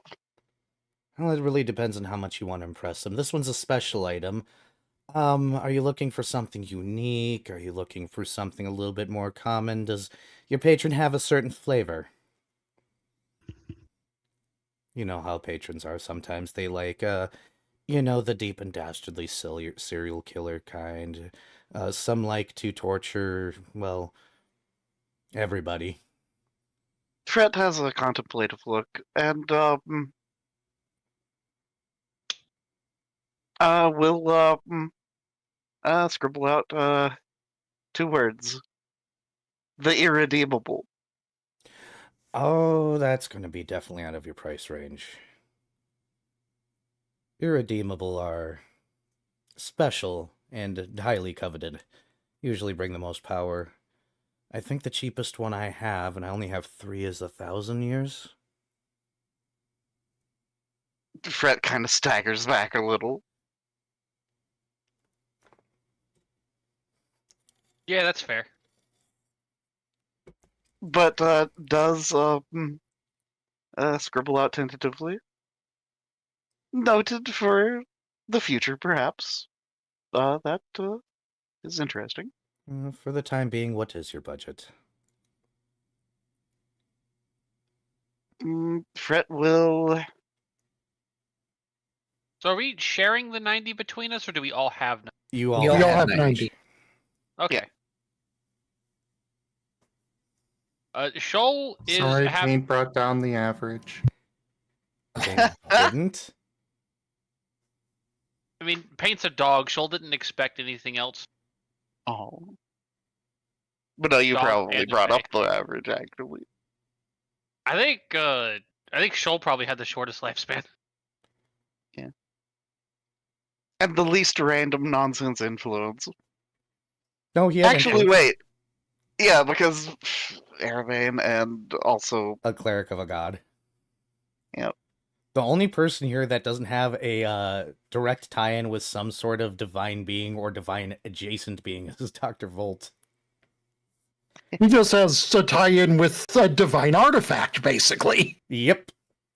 That apparently every every bank teller here, or whatever you would call them, has access to.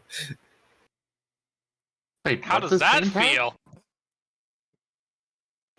Yeah, Akashic records. That's how The- they got our names and information. Yeah. the bank teller guy literally said, "Oh yeah, we just look at the Akashic record for whatever world it is and get the info from there." And Dr. Volt obliterated himself trying to access that. He obliterated himself by trying to take it all in. Zim, Yeah. in short, the Akashic record is a thing that exists in Pathfinder and in all universes in Pathfinder. No. Go ahead. I was asking what connection Paint has. Erebane and your Feyblood. Oh, okay. Yeah, just because your species generally lives a certain way doesn't mean that you don't have Fey connections.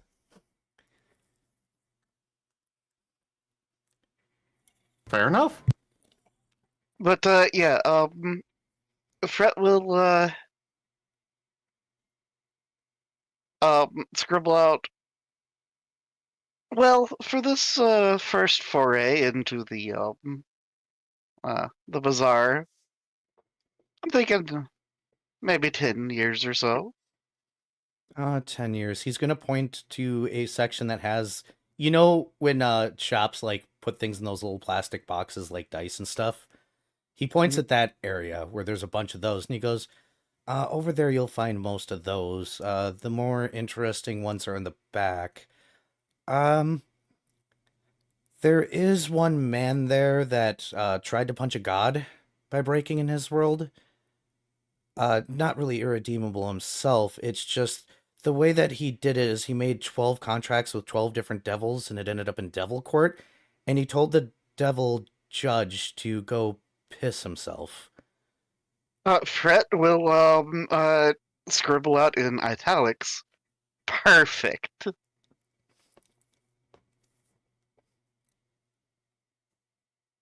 He's in the back. You can tell because he's got the red sticker on his top.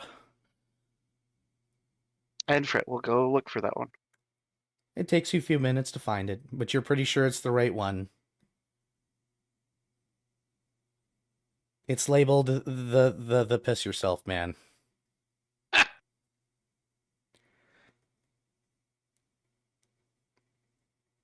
But he's not evil, right? He's just an idiot. Well, technically, he made several contracts, and Oh yeah, that does change your alignment, doesn't it? Not necessarily, but it causes your soul to be owned by whomever. it also ended up in Devil Court, which is not a good place to be. Yeah. Well, I'm sure Whispers will be entirely amused by this.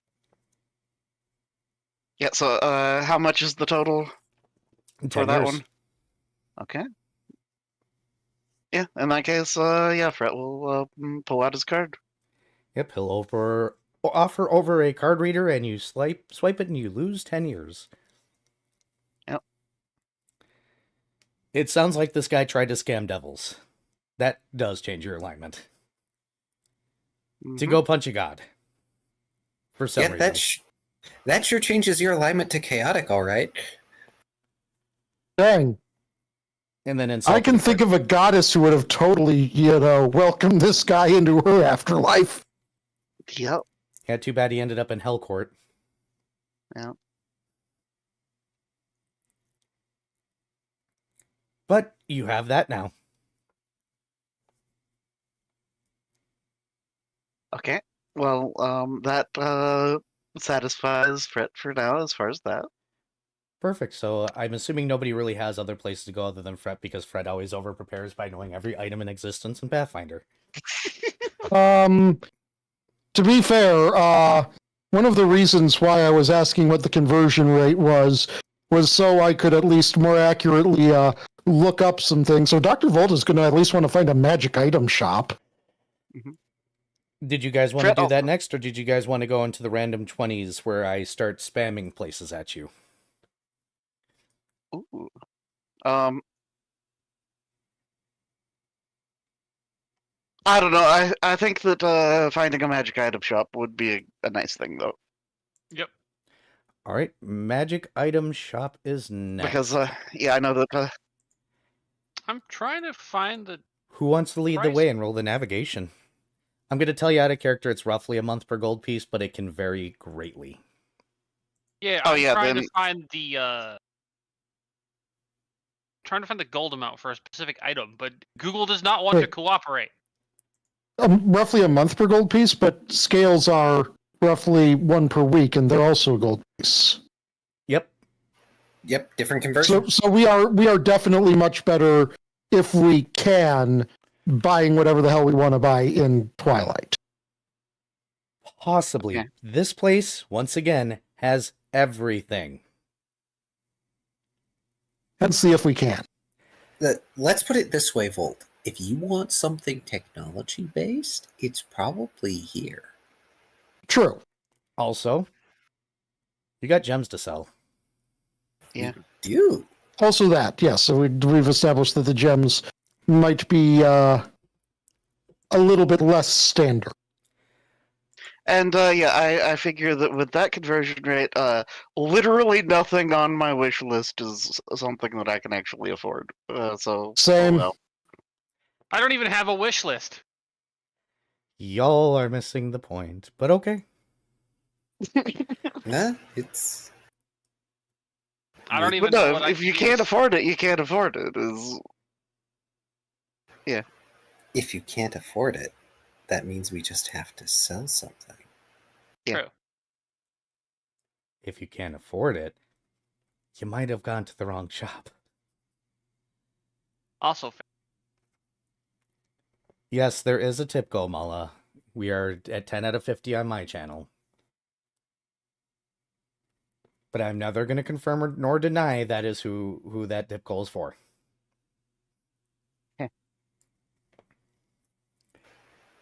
Volt wants to go to a magic item shop. Who's leading the way? I guess Fret will if. Roll that navigation. Right.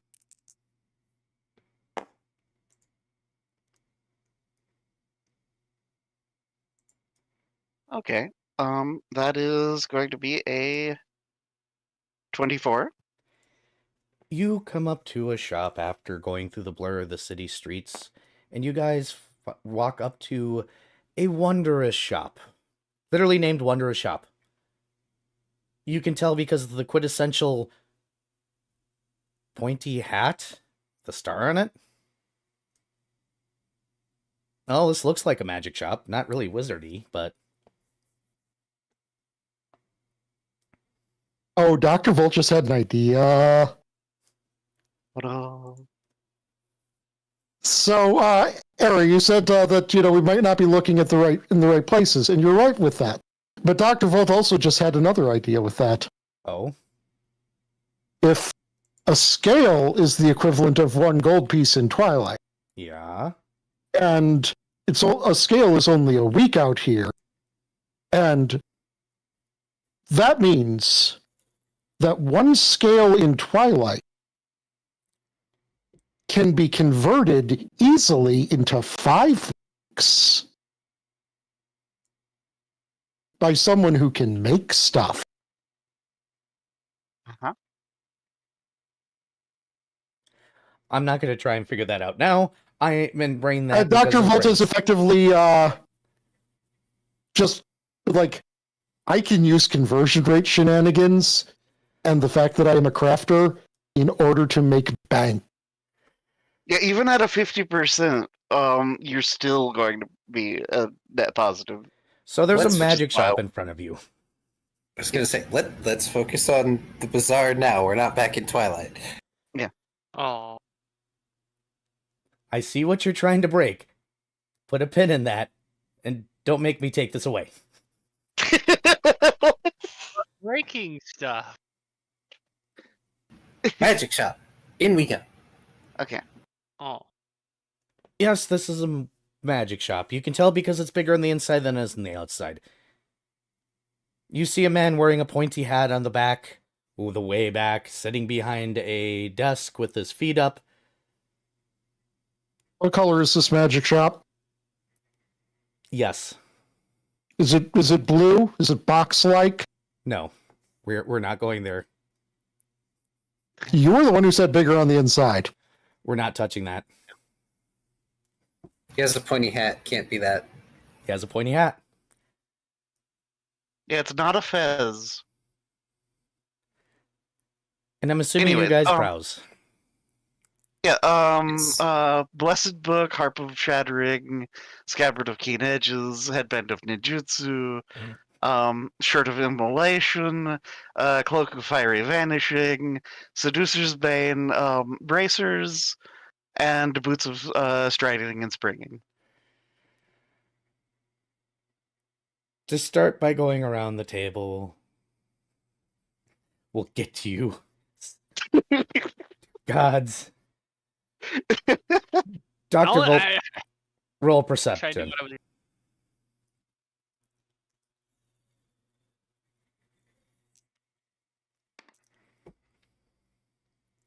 If it weren't for the fact that my perception is actually pretty good, that would probably be a can't see shit captain. That's an 18. You're walking around, and you run across something called The Technically Better, A Guide to Magical Enchantment. And now I see where the tip goal happened. Ah. This book is currently on sale. They have 12 copies on the shelf. Only 5 years.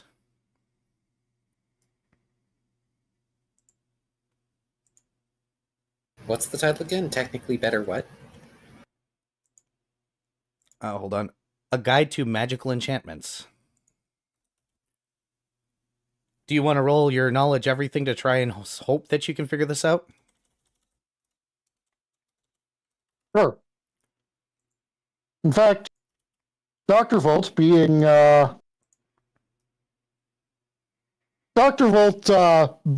proud of himself as he is going to also use his nanite surge while doing this, just so he can scoff at how rudimentary what he sees within that book is.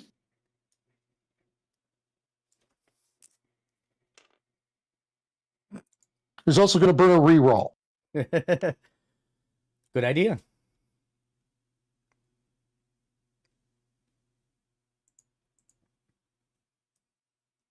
I didn't have to do things. 35. Check your DMs. Hey, Shoal. Yeah. Are you looking for anything in particular right now, or are you just kind of browsing? I'm not looking for a specific item, no. So, browsing. Do me a favor and roll percentiles. Oh boy.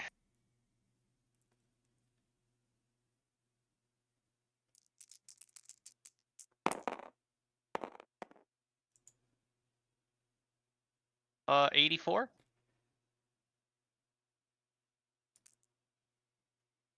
You find a particular section that seems to have interesting blue-colored things along the walls. And then you pause for a moment because you find something that is blue and spherical and has a label of Heart of the Sea.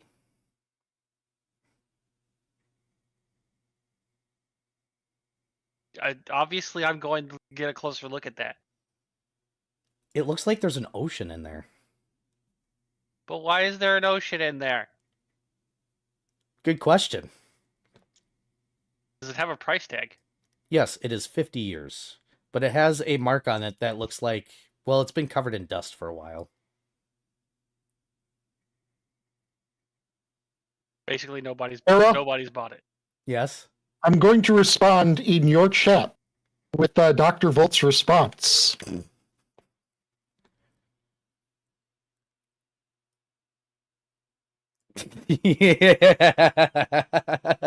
Why are y'all forcing me to look at the chat? It's his emote. It's the emo. smiles in German.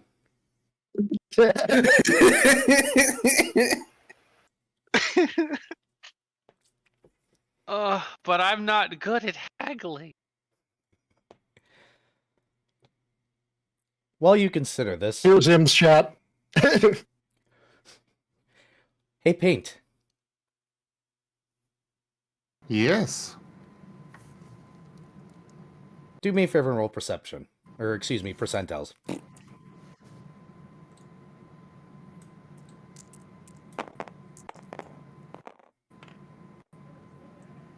$64.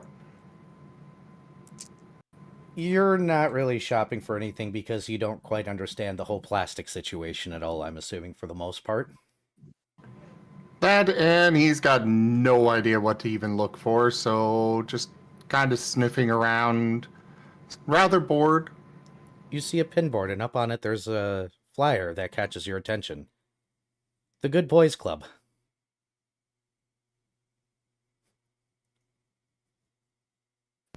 He hangs his head in shame. Last, you want to Stop roll being- perception. This is depressive Yeah. espresso. You are lucky Shoal is not there to see it. He is distracted. Shoal would probably cram it in your face. Shoal would probably if Shoal had a stapler, he would staple it to his. Man, Last did so much damage to this poor dog. I mean, it's not just last, it's everything he's been trying has been failing. What he perceives as failures. There's a difference. Go ahead. That's a 6. Does anxiety trigger? Yes. Paint looks sad. But why? That's 20! That's a 30. You look up at the board, and you're going to have to roll percentiles too, and you see the flyer for something called the Good Boys Club. Oh. Maybe we should go. That's 76. Hey. There's an old flyer up here. A really old flyer. It's faded, but there's Savnos lettering on it.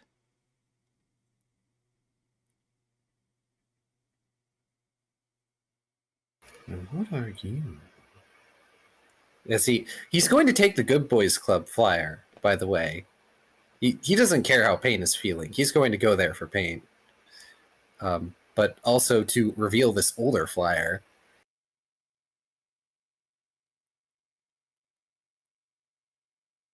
It's so faded that a lot of the text is gone. You see the letter G. You see what looks like an old ass rifle. You think you see the word mechanic.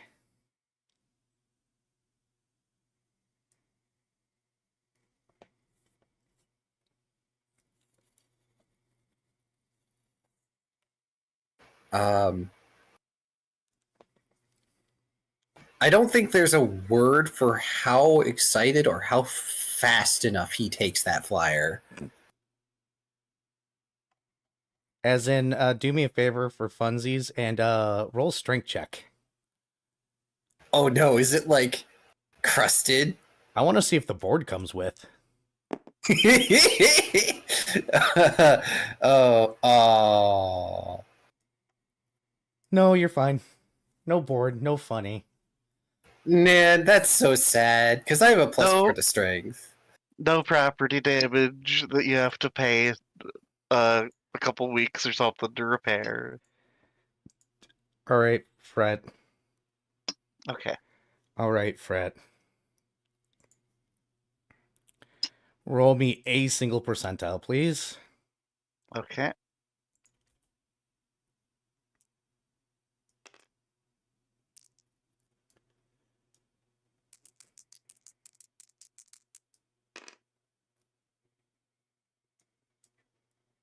$79. You will find out of this list the boots of striding and sprinting. You will find the headband of the ninjutsu, scabbard of key edges, the book of the blessed, and the harp of shattering. Will all be here. The other ones are not. Okay. Now do me a favor. Roll Mhm. percentile. Oh boy.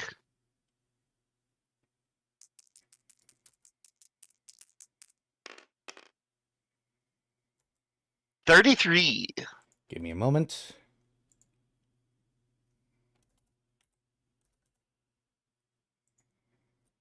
The equivalent cost is going to be 66% of the listed price here. Wow.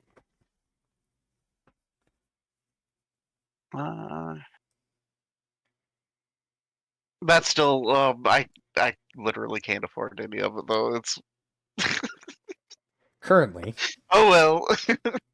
But for future reference, this is cool. If this persists. please write it down. Okay. Goal this month.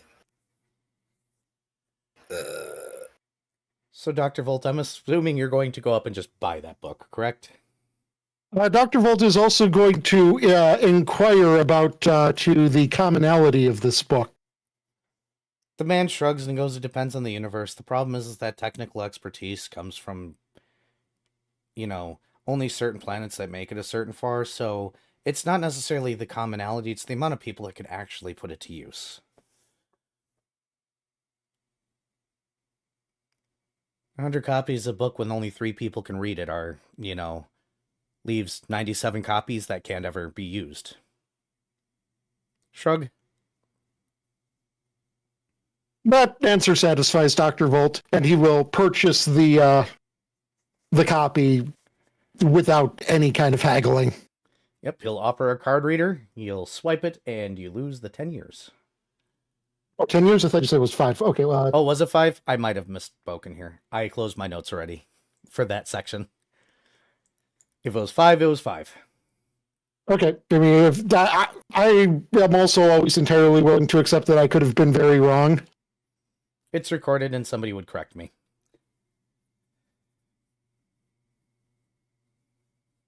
So, Shoal. Yep. Yes. You have the orb in your hand. The heart of the sea.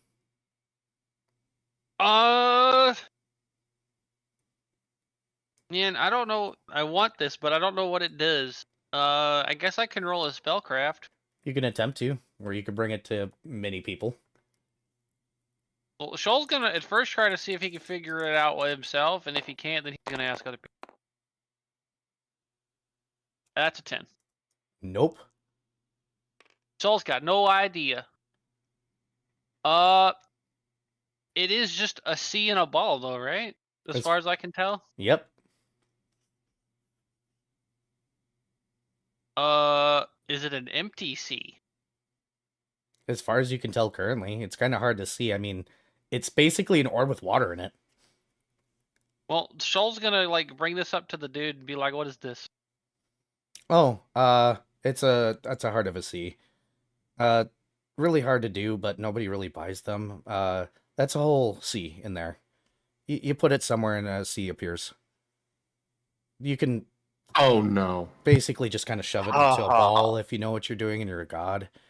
I had some god just getting rid of it because apparently this sea, at one point in time, gave birth to his greatest enemy, so he got rid of it to get rid of his greatest enemy. He's not in there though. He taps the ball, which is sad because when gods get trapped in these things, it's actually worth a whole lot. But nope, this is a sea. It's a sea. Just drop it somewhere and there's a sea. Shoal is tempted. Well, goodbye, Twilight. So, I hear that we're getting a new district. Or the wharf is Shoal- about to have a sea in the middle of it. Shoal might just go to Era and be like, "Hey, can we add a district, please?" Look, I brought the requisite. So Shoal is just gonna be like, "Well, I mean, it has been there a while, so how about a small discount?"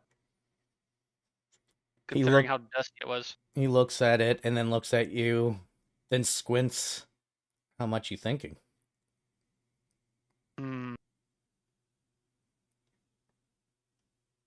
45 years. Want to roll your persuasion? Do I even have persuasion? I don't have persuasion. Not a skill. Diplomacy. Diplomacy, sorry. You don't want me to roll that. Ah, Scar strikes again. I don't have charisma checks. That's why. Neither do I. That's why I high took up. a. That's why I took a trait that lets me go at take a skill with a different modifier. Even though there, unfortunately, it doesn't work for me. Go ahead and roll. Oh, please, dice. No. He shakes his head and he goes, I'm sorry, I'm already kind of taking a loss. A whole sea is actually really valuable. It's just been here a while. Whatever you think I rolled, it's lower than that, by the way. Yeah. I mean, you're doing this by yourself, so... I mean, yeah. Dang it. I want it, though. Dang it. Do I want to spend over half of my currency? Question. Hang on. I have to do one. I need to see if Lost is going to... Nope, he is not. Nope, you're distracted by a flyer with your writing on it. Mm-hmm. You're in there. You see, just so everyone's clear, for the record, the reason Dr. Volt wanted to know how rare that book was because if, there's... he got told, yeah, these are all 12 of them in existence. Dr. Volt was just going to kind of slowly go back to the shelf and grab the other 11. Nobody but me.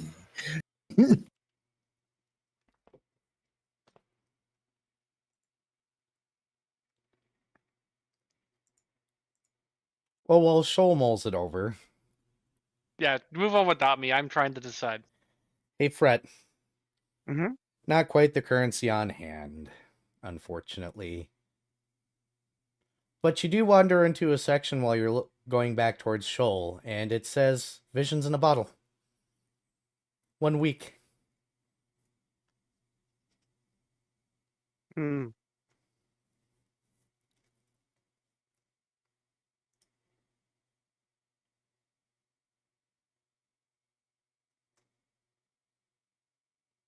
Hmm? So what exactly are these? Visions in a Bottle.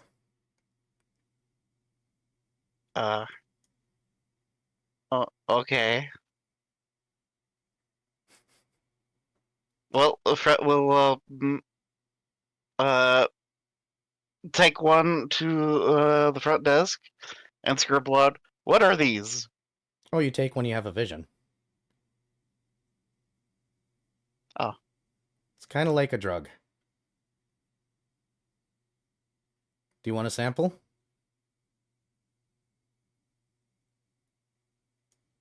Fred shrugs. He'll pop the cork and pour out a little shot of it and then offer it over. Fred will take the shot. The Mark of Chaos. The Mark of Chaos. The Mark of Chaos. Those gloved hands. The Mark of Chaos. For a moment you see a place, and then it ends. Fred looks very distraught and will scribble out very scribbly even. Nope. Nope, nope, nope, nope, nope, nope, nope, nope, nope, nope, nope. Oh, bad vision? How weird. Fret They nods. normally tell you things that are coming. Sometimes people get weird ones, though. Oh, maybe this batch is bad. He sniffs it. He goes to put the cork on, and the cork doesn't go on. He looks very confused. And he goes to put the cork on, it pops out immediately.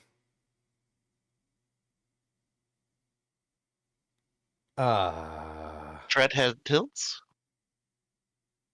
Then he puts the cork on again and the glass shatters.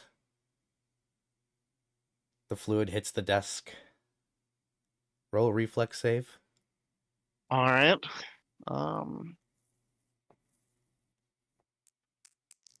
I take it he hasn't had that one before. Okay, so that is a 29. 29. And you don't have evasion, correct? No, because ninjas don't get that. Or wait, hold on. Sorry, ninjas of my level don't get that. It hits the counter, and the stuff splashes everywhere. And unfortunately, Shoal's in range. Dr. Volt, are you still standing there? Probably, I guess. You two need to roll reflexes as well.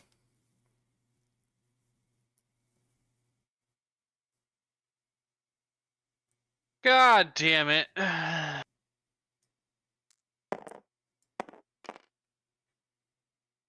Oh, Okay. someone's too engrossed in his reading. 23. 23. So 2 of you are getting splashed, 1 of you is getting a full vision. All right. Oh. Who wants to start first? Not Volt, he's going last.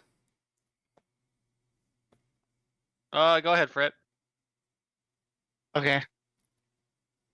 You get a little splash, just a few drops, but it's not the same place as it was before. You recognize this room. It's there. It's waiting. Like, you know those What? photograph movies, the claymation ones, except badly put together, so there's bigger pauses between the still images, it zooms in, and then you're back to reality.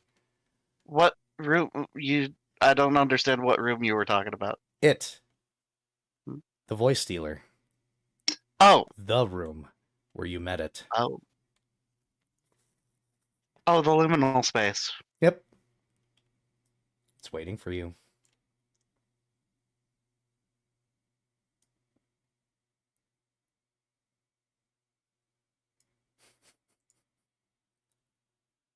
Hey, Shoal.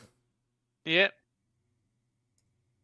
You see your god pressing its way through the god mirror. It's nose to nose with you. Oh. Just a snippet. That's it? That's it. Fair enough. Hey, Dr. Volt. Yes. You see barrels along the side of the room. You see a whiteboard with scribbles of... Oh, what is that called? It's not philosophy, it's physics. Written out, calculated, a handful of weapons along a table, the shell of one of those time bombs. It's cement in here. Very cold. And then it flashes and everything has chaos symbols all over, like an explosion went off in the corner, like maybe one of those old cameras. And then a figure walks up to the whiteboard and erases part of it and writes out, "See you soon, Dr. Volt. We hope you'll join us."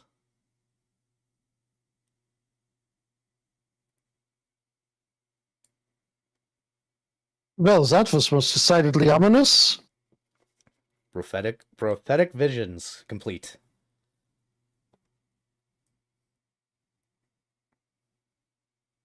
The man is going to quickly try to clean up the juice, occasionally freezing as he has a vision. Going, sorry, that's never happened before. I don't know why that happened. I didn't know that could happen. Maybe I need to pull these. Oh goodness, I wonder if it's a bad batch. I wonder if these are lies. I hope I haven't been selling lies to people. If you don't, like, report me and get me in a whole lot of trouble, I'll, give you 100 years of store credit. Fair? Fair? The 3 of you? Fair? Taco likes that idea. Fair. Fred shrugs, and then nods.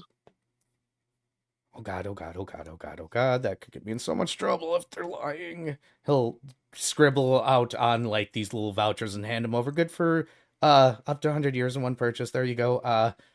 Thank you. Have a nice day. Boss! He turns around and runs to the back room. Boss!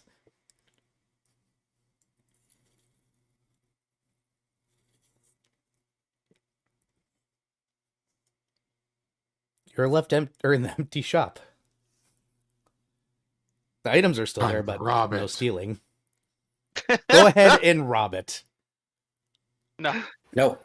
Remember, we don't want to be tested. Shoal's not that dumb. Also, Shoal does kind of like stealing is very much looked down upon in his culture. Like seeing another cat shark steal from merchants is kind of like you get ganked for doing that. So yeah, the unfortunately even with 100 years store credit, that none of the items that they have that Fred wants is even close. Wait. You have 180 years. Yeah, that's So well, that's like- over 2,000 gold worth. yes. Everything Fred wanted is expensive. Yeah, the cheapest thing he wanted was like... Didn't you say they were 60% their price? 66. Because the Yeah, dice like thing. it even with the discount, the headband that he wants is still 990 years. It's like you guys got a giant pile of resources I'm trying to make you burn or something. But, Huh? you know, this place Shoal for doesn't later. have much. Shoal, okay. Shoal will come back and he probably used the coupon himself. I mean, you could just buy it. The guy will come back, all in a panic. Yeah, well, all right. I guess Shoal. Or you could hold off for now. It's up to you. Shoal will hold off for now, but he's going. I will be coming back to probably get this, unless I find something else that appeals to Shoal more. Hey, Fret. He's carrying an orb full of water. Fred gives the big squint at Shoal.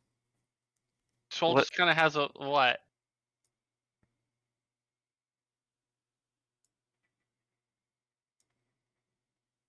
What? Why are you staring? What is that? A smoothie?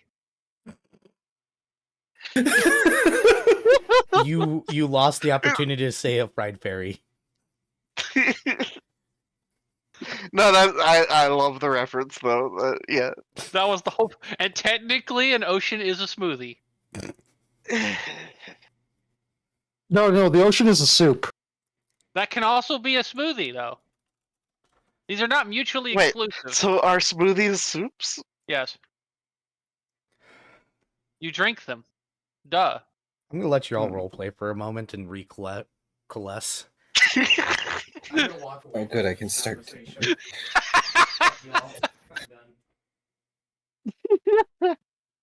Roleplay, you have things to discuss. Ugh, funny. I mean, I'm not sure that Key and I could do much role play considering Key's got mystery with that, and the Good Boy Club. All we know is it just says Good Boy Club. But in all seriousness, Fred, it's called a heart of an ocean. Interesting. I take it and I put it somewhere and I make an ocean. That's dangerous. Yes. Buy it. That's kind of what I was thinking. Okay. But I don't know if I might find something else that's more useful, though. And we have that store credit thingy. Fred shrugs.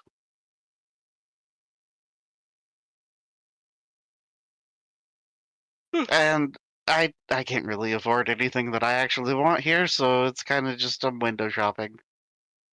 Okay. And Fred will peer over at last paint with the note.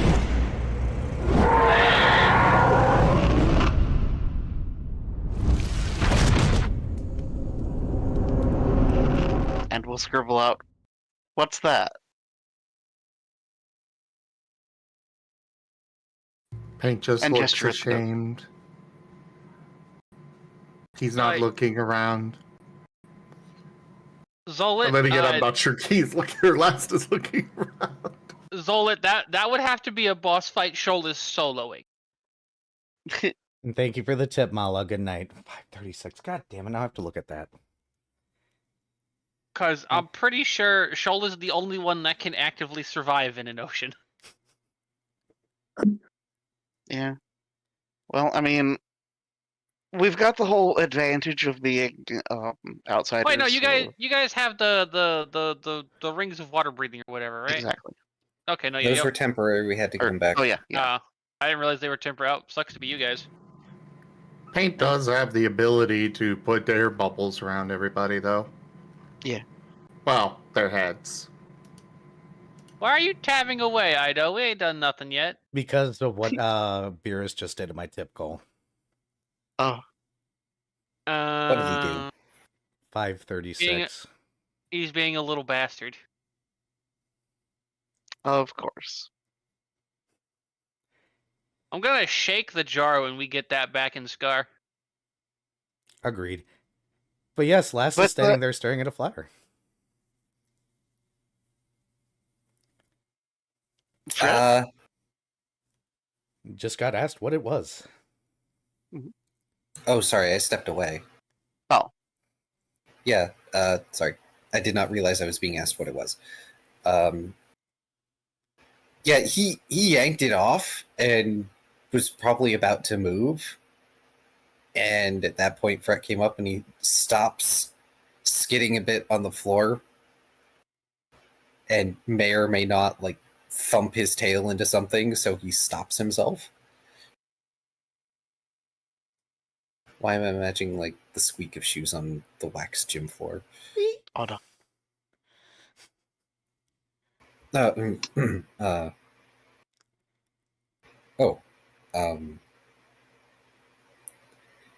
Swaps out flyer with Savnos writing with the Good Boys Club and shows it to Fret. It looks like an advert for a club called the Good Boys Club. It's not very descriptive. Is it like missing letters? No, it just says the Good Boys Club and has a logo of a paw print. That's it. Does it have a location? Of course not. Do you think locations here matter? Just a name.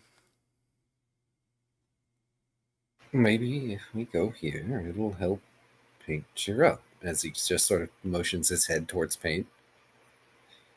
Fred will scribble out where. You just have to focus on going there.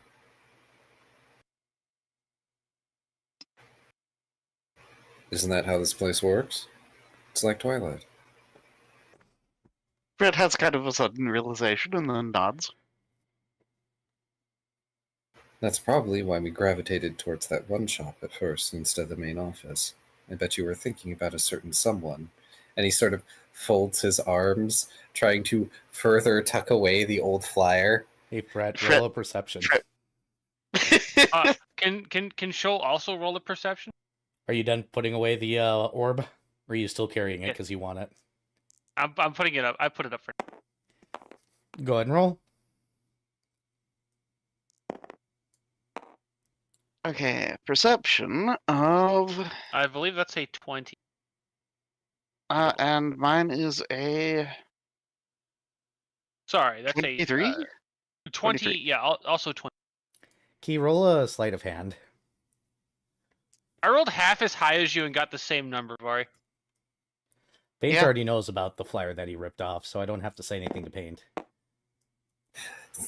Oh, you mean roll a dex check and fail because that's an 11? Yeah, he's got a second flyer. He's trying to conceal it right now. It's very obvious. Fred holds out his hand. Kind of Shoal does the gives wiggle waggle of hand it over. Shoal is giving Last a look. What? Just sort of actually shifty eyes back and forth. The mechanical Fred's side eyes of the narrow. eyes. Last. Just quickly look at it. Last, what did we just talk about before we came here?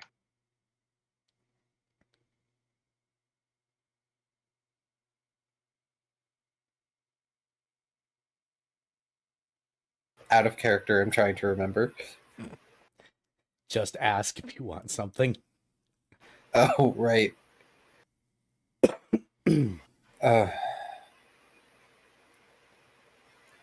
Look, this probably would be a little boring for you and Fred, and also anachronistic for most of you. Hey, Paint, Fred you, gets you the sense the deadpan ability look. to be a good boy. Sorry, repeat that. You're getting the sense that you could be a good boy here. Your master or your stead wants something, but he's unwilling to go himself. I never said he was unwilling to go. It's that he may have been planning to peel off from the group later. No splitting the party. Shoal is just going to kind of get that, to give him that, just how dare you assume that cat looks get, and just be like, I will be the one to decide if I will be bored there or not. I mean, it would probably be more up Volt's alley than any of the rest of you. Fred continues to give a deadpan look.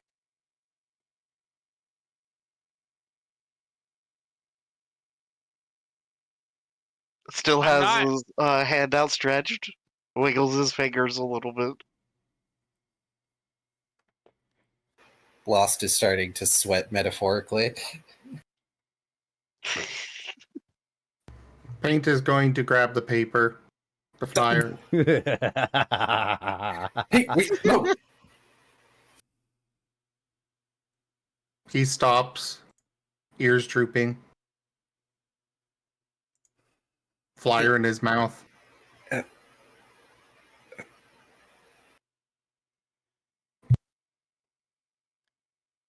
Alright, now I have to roll a will. Self-imposed will check. Yeah, no. Thank you so much for that tip and your 25 months of support. Or not tip, resub, that thing. Yes. Would you roll key? Oh, it was a total of 12. So, yeah, he sees the sheer sadness of Paint. It breaks his heart.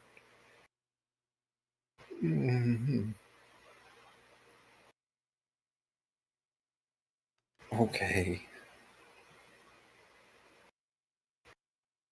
He's going to give the paper to Fred. Fred will look at it. Yep, it looks like it has some strange lettering on it that you haven't quite seen before, as well as what looks like a faded picture of possibly some sort of gun. It looks like a very old flyer that's been here for probably a little bit too long. The Shoal is just gonna look at the letters, then look at Last, and then look at the letters, and then look at Last, and just go, I'm gonna assume you can read this, so I'm gonna assume this has something to do with your planet. Maybe yes, maybe no. My people didn't exactly perfect travel between planes. But if some of them did manage to come here,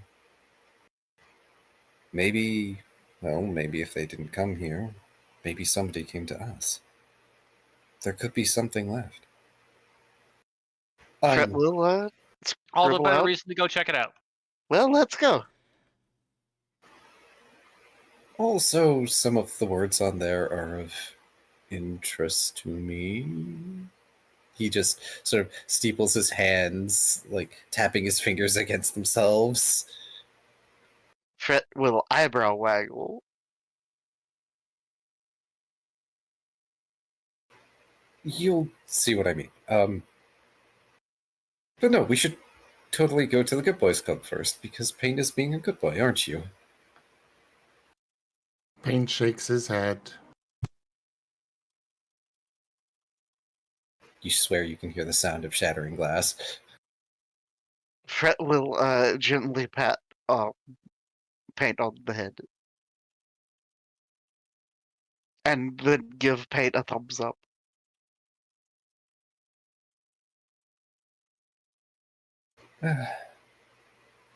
Very well. I'm not sure if this place exactly has a name. So much of it is faded, but we could at least try. Let me double check the Pathfinder character sheet really quickly, because I believe I can have somebody roll something here. Oh? I just need to read over the skill list again.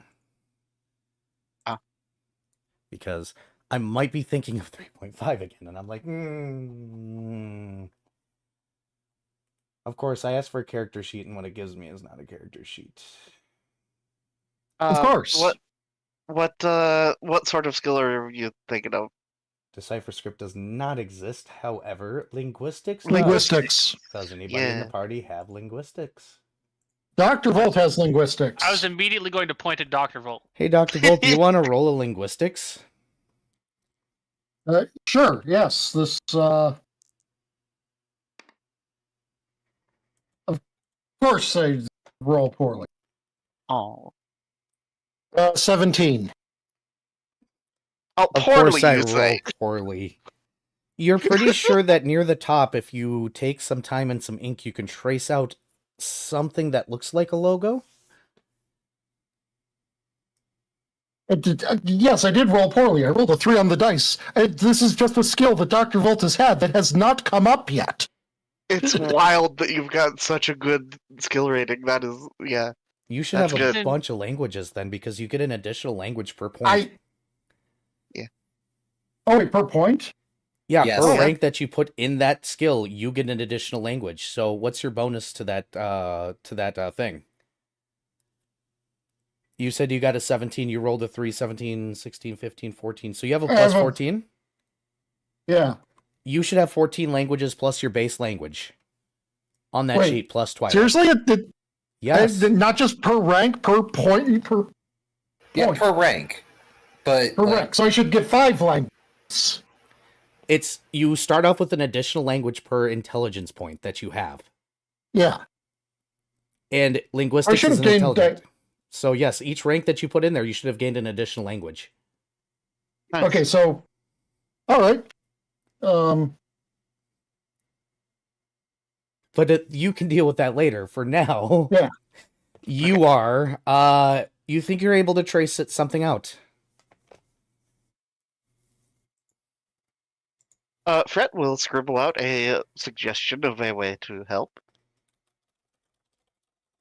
How about I help with a little bending? Go ahead. I need you to roll me a Water percentile. language. Okay.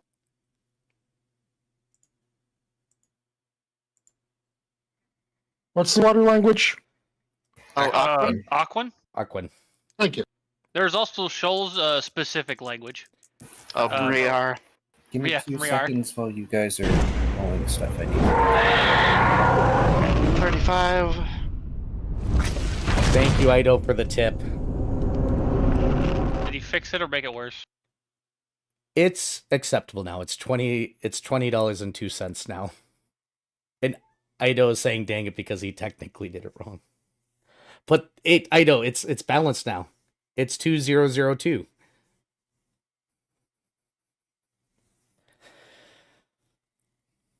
Just blame the moth. We'll make sure to shake the jar extra hard.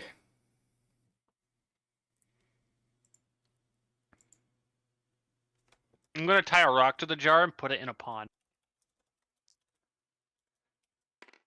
Or a toilet.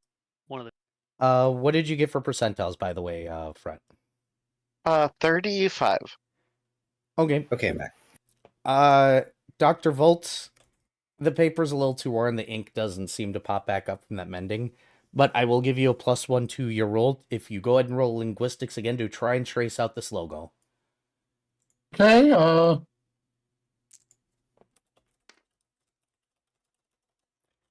well, considering that time the dice rolled on the higher end of the spectrum, so with that +1, that would be a 29. Nice. When he's done, you can read it. Just barely. It's missing a letter, but you're pretty sure it says Hallfast. Dr. Volt will reveal this information.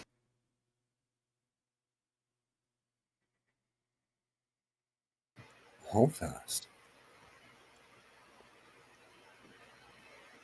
I'm not familiar.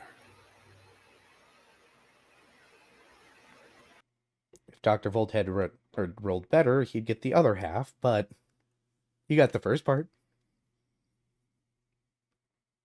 You can always try it now.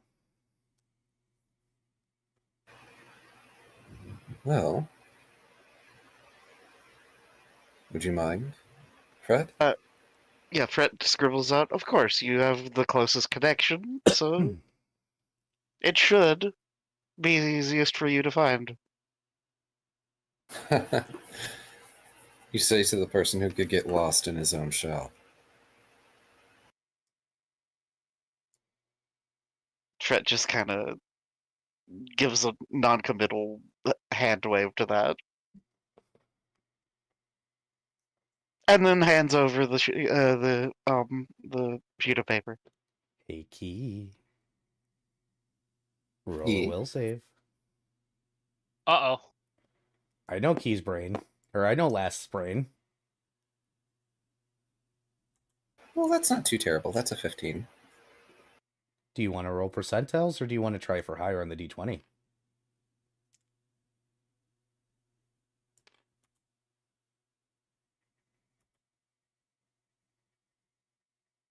I'm going to roll percentiles. They've been kind to me.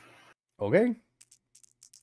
And I know that is me Asking for trouble. shooting myself in the foot. Oh, or except not. for getting a 98.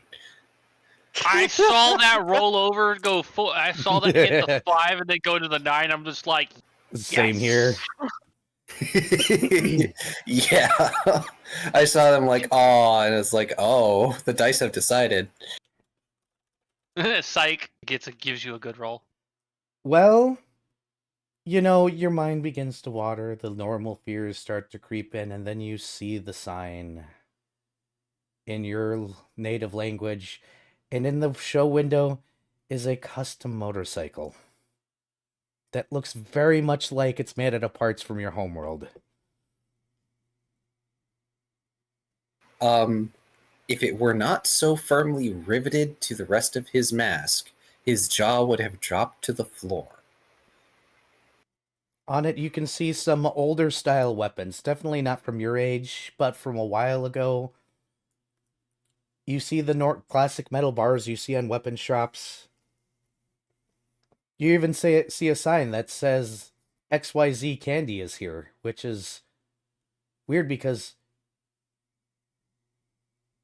they stopped producing those like 200 years ago. There's been a ton of knockoffs, but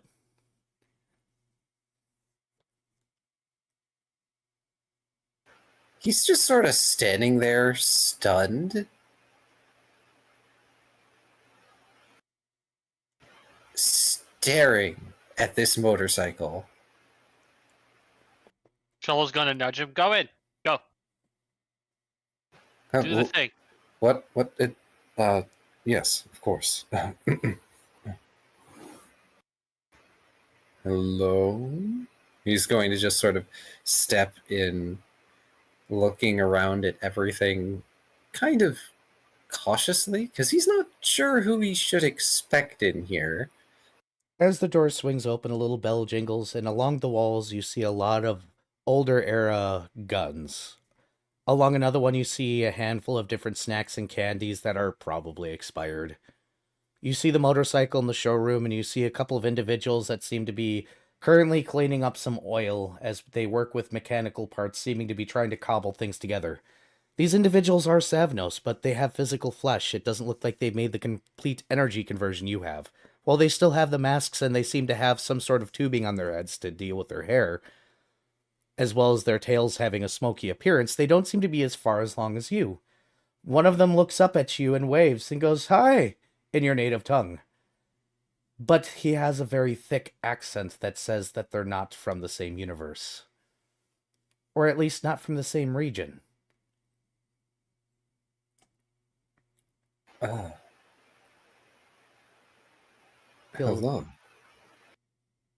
What can we get for you? Oh, you guys are further along than us, he says, walking up to you and then giving your chest a poke. I will be right back. Sure thing. Yes, we... The transition was over 300 years ago. Well, no. 4, 5? Oh yeah, we're not allowed to talk about it in our home universe. What can we get you? Need some ammunition? Honestly, I wasn't expecting all of this. And his eyes drift over to the motorcycle. He looks over the motorcycle and back at you and goes, "Oh, you like the bike, huh? Let me guess, you're new here." I am very new here. Yeah, the multi-universe, it screws you up pretty hardcore for the first 100 years or so. It's fine. He puts a hand on your shoulder and starts to lead you over the bike. We made this out of cobbled pieces that come from other realities. It's kind of a combo special, if you will. She runs. Do you want to try her?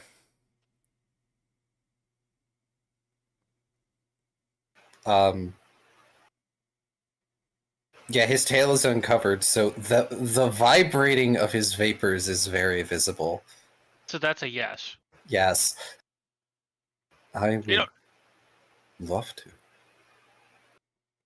Shoal's also wondering if he would be able to ride it, because he does have a ride skill. I do have ranks in ride. Maybe. He'll look back and be like, hey, get the computer chip. The other Savnos will give a thumbs up and then not move, and he goes, "No, get it now." And the other one gives a thumbs up and he goes, "Oh my god, take off your headphones." Then he walks up and pulls what looks like earplugs out. And he goes, "Computer chip." And the other one goes, "Dad." He goes, "Oh, never mind." Shoves it back into him. Goes and back and comes back with the computer chip. Walks up to the mainframe of it and goes, "All right, so here's the brains. We just put it in here, slap it in, and the motorcycle starts up." "Hey, bike." Bike taps the side of it. "Bike." All right, it doesn't respond very well. Should have used a better board. You should try using its full name, Bikel. This one, allowed to ride you. Come back when you're done. Pats it. "All yours. Have fun." Points at the. I'm assuming Shoal is very interested in this too. Yes. You get on. Shoal's never. Shoal will get on the bike very carefully. Have fun, you two. Come back in like 30 minutes or something. I don't know. The bike usually figures that out. Sounds good. Oh. And then he pauses and turns around and goes, "What kind of speed do you guys use on your home plane?" Shoal goes, "I don't even know what this is, but it looks cool. We didn't have wheeled vehicles on my world. Too much water."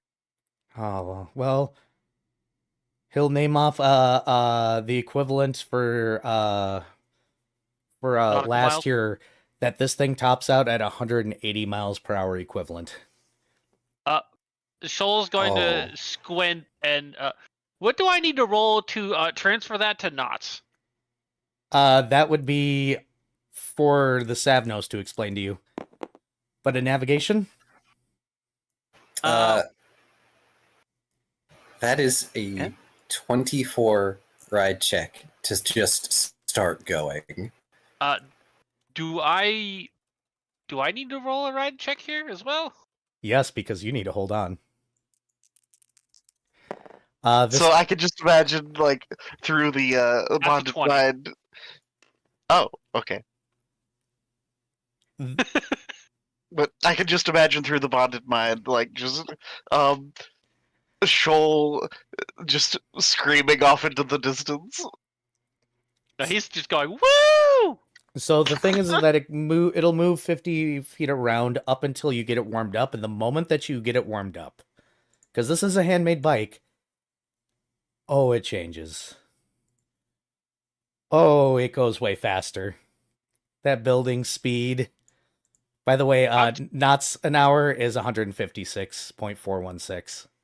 Yeah, that's a lot faster than what any of the even the like the speedier boats from Shoal's World. That's that's pretty great. And then there's that moment when the engine finally kicks in and you guys are going so fast that the blur of this place looks natural instead of supernatural.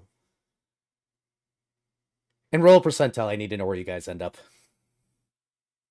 Kai, go.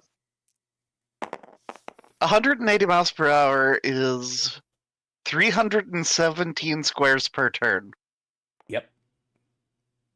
It takes several minutes, or a couple of minutes for it to get there, but... If we need to go somewhere distant, we can go somewhere distant. The good thing about that roll is that it says that you don't end up in a completely other section of this particular market, and the bike is leading you. Because otherwise, you guys could have gone really far out. Oh, yeah. Like, Lost is actually getting, well, lost in it. He looks among the happiest that Shoal have ever seen him look. Eventually... Yeah, that's... Go ahead. That is 1,585 movement speed.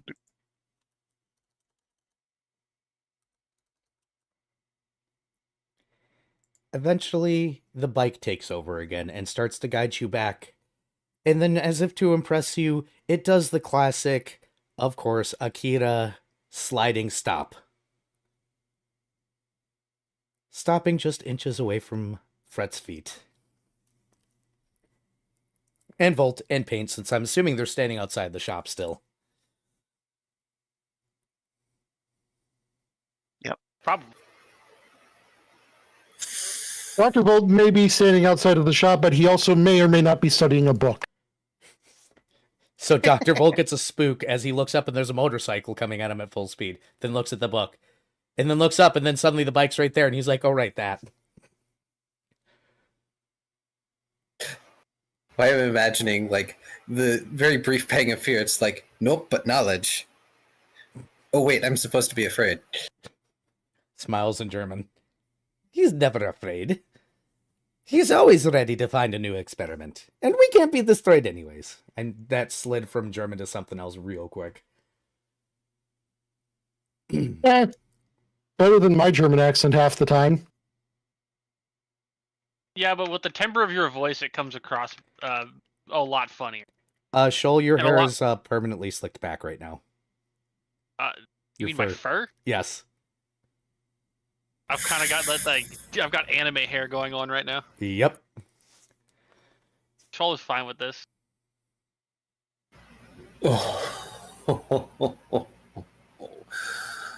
I have missed this. I've never seen him smile this wide before. It's kind of amazing.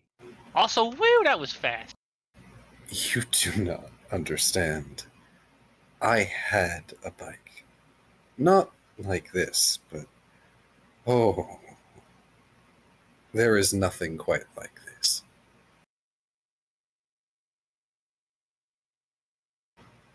Oh,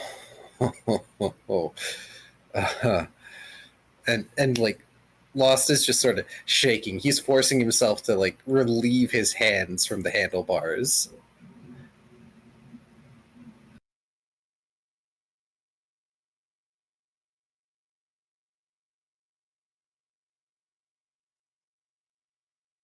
I have a feeling I know what you're going to want to spend your money on.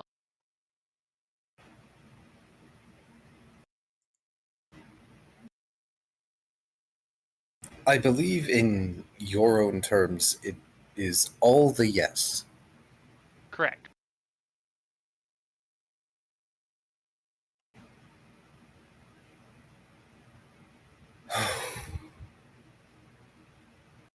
Show will also make a odd, sort of half meow, half chuff, and go, and that's how you say it in my language.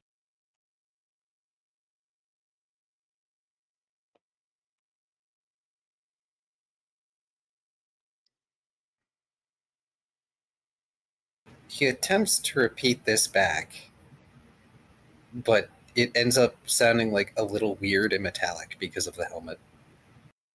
Close enough. Oh man, I need. Now Shoal really wants to teach Lass Mariar just because of the accent would probably be hilarious if he ever met a cat shark. Oh, I it would mean, be if weird. the difference between big cats and house cats has taught me anything, the difference between smoke lions and cat sharks and regular cats is also non-existent. Yeah, Minimal. it's all within about 10% of each other. Yes. Any feline can technically learn anything with feline can technically learn Shoal's language with minimal difficulty.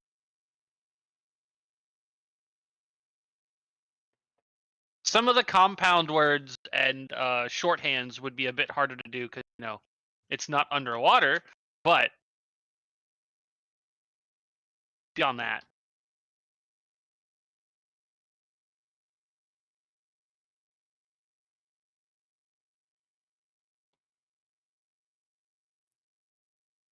The motorcycle is going to actually start to try and pull itself back into the shop.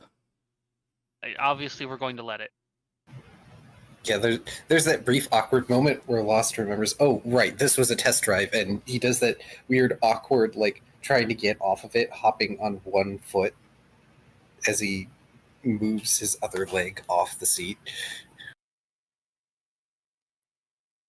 Shoal is just kind of like, already, he'd already hopped off, and he's kind of like just like bouncing in place.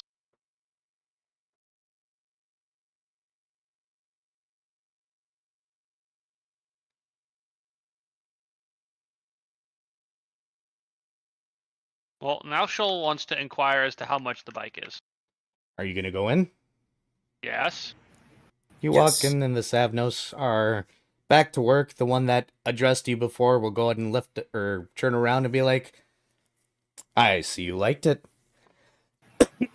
I like them a lot. Oh, here, hold on a moment. Come here, baby. He'll walk up to it and he'll press a button and he'll pull out that board again. Got to keep it out, otherwise she has a habit of, running off. She likes to joyride herself, apparently. Board came from a universe that wasn't quite as advanced as mine even, but it works, he says as he shakes it and he goes to bring it back. Sounds about as reliable as fast. And he'll slide it away and he'll come back and he'll be like, yeah, boards are kind of hard to come by on my planet. We had a little bit of a crisis, so get him from other Savnos, from other universe. If you got any scrap, he points at you with the finger guns. I will take it. He sighs and frowns a bit, offering something of a helpless and sympathetic shrug. Unfortunately, there's not left of mine. Closest thing I have to scrap is my original mess. Oof. Well, at least you know where to get some things. Do you want to pop it too? He offers over a bag while he walks over, because I have a feeling we're about to talk turkey. I am back. Welcome back. Welcome back. Welcome back. As for what you missed, last went on Oh, a I was joyride. listening. Oh, good. Okay. I'm Why do I assuming get the Paint's in feeling- there now. Yes. Shoal is just coming along because he just kind of wants to listen. Sure. Why not? He'll offer over the bag and he'll go, okay, so here's what we got. That's a custom-made bike over there. I'm selling it for 2,000 years, and I've decided to sweeten the deal because nobody's picking it up. I'll throw in a free gun if you pick it up. Finger guns, of course. Got 3 models that I'm willing to throw in. There is a wind whistle noise that comes from last.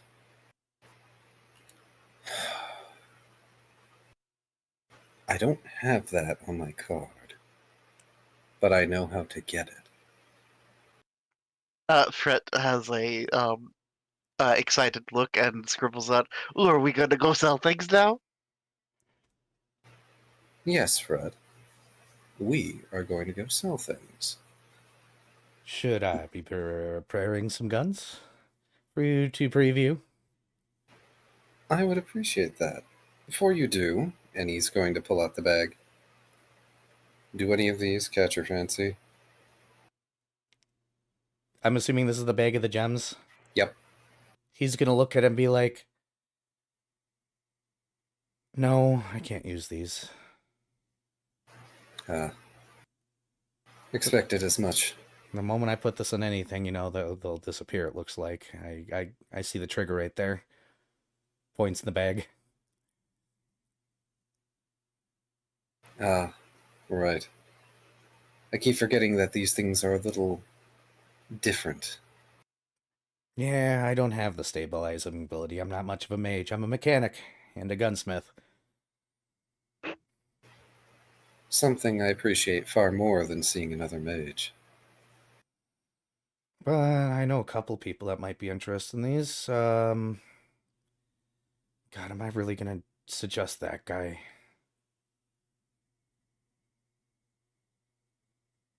Huh. He Any goes, direct sales I can make are better than putting up a stall. just hold on. He goes behind his desk and he pulls out a card and he offers it over. I don't like this guy, but he's gem obsessed. And he holds over the card. Last is going to take the card. It says Greaves. And whatever else Zim wants it to say on the business card. I would not say that I am gem obsessed so much as I simply. They sell well in any universe. I like to believe that that is literally on the business card. Yes, it is. And the Savnos just makes a face and goes, I really dislike this guy. But he's gotten me deals and scrap. I can't say. Tell him he owes me some scrap. Points at you. He heard me, but I know that he owes me some scrap, and he said he would get it here by last week. But time is subjective here, and I don't know what he thinks a week is now. Fred gives a thumbs up. Was it last week or next week? Or perhaps 2 millennia from now?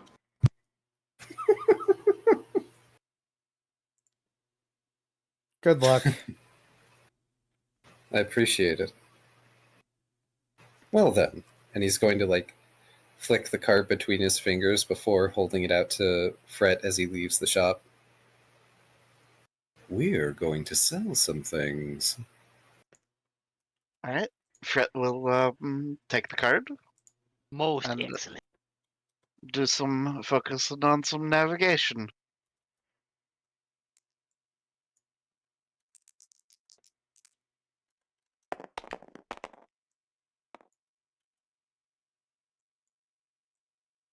Okay, that's a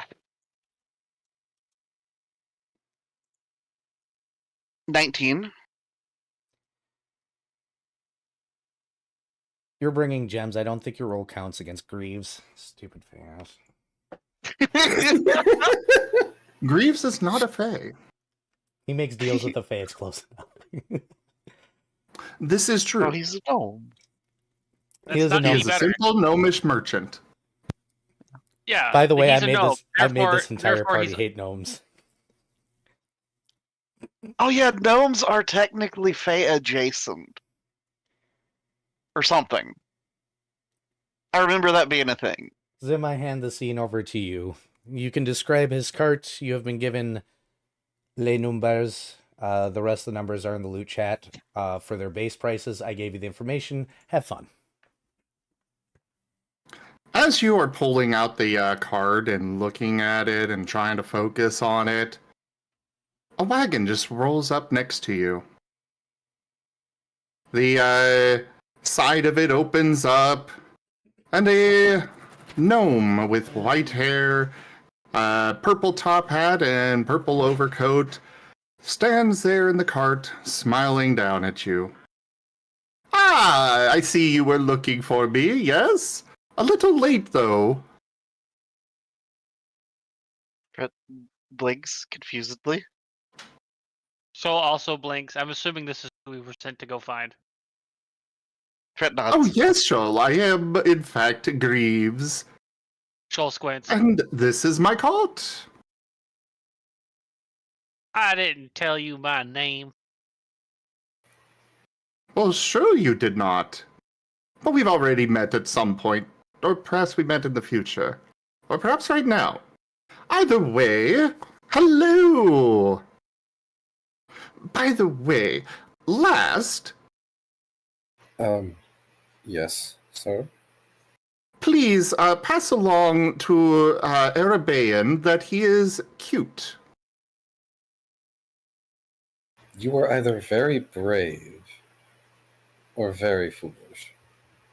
But I Fret, will- Fret will scribble Perhaps out. I am neither. I agree.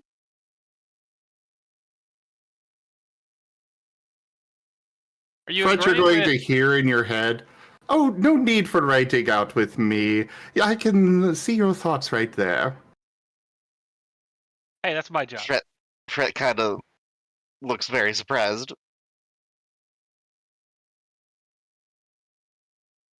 Oh, okay. And Dr. Volt, what might I get for your scientific brain today? I have already found what I believe I will find that will interest me most today, but perhaps another day you may have. Fair, fair, you know where to find me. Or at least where I may find you, I suppose.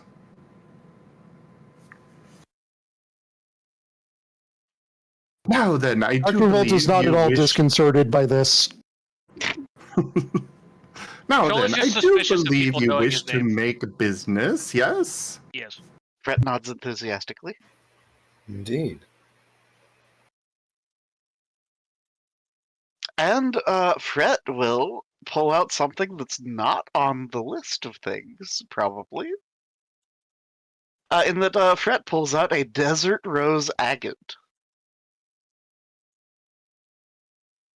I gave you a price for that, right?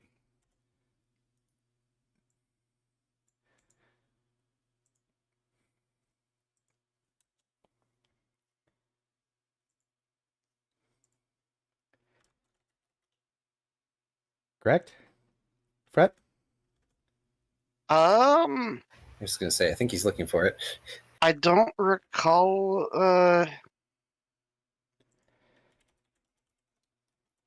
Hold on, let me check if you mentioned it in DMs or something. But it's been a while. I picked it up on like that first Desert World Yep. thing. It's okay, I'm digging through my notes. This is me catch up. So I've got something that I don't even have the proper setup for. Did you hear the last thing the fairy rat said was squeak? Oh, They no. were Fey Mouse last words.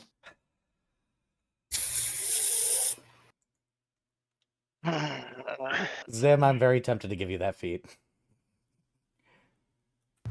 I And then have Shoal got an eats open feed slot, and I have no idea what else to use it for. Shoal will eat the mouse.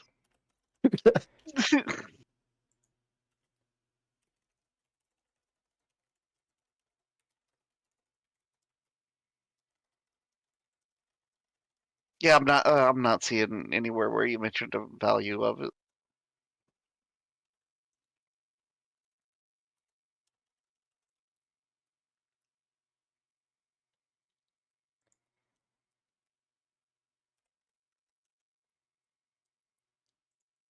There you go. Also, I'm sorry to have caused complications immediately.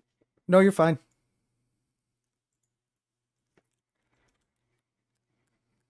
Ah, yes, yes. So, this is not technically real. However, I do have uses for this. Let me see. Fred will hand over the agate. Hmm. I suppose I could part with 100 months for this?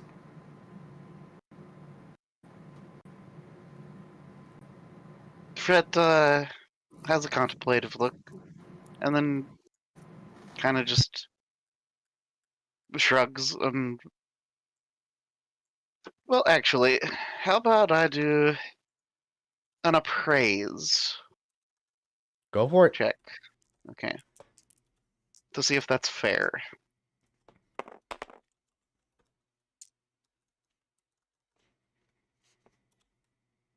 Okay, that is a appraise of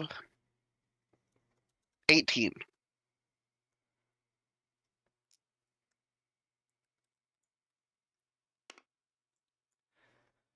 Let me see here. You think it's worth probably around 94 gold?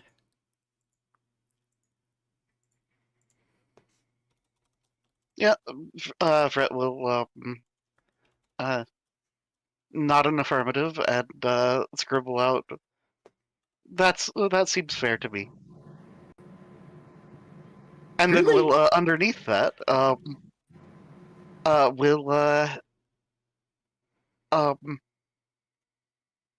we'll write out. Also, I'm continuing to write because they can't hear my thoughts and gestures to the rest of the group.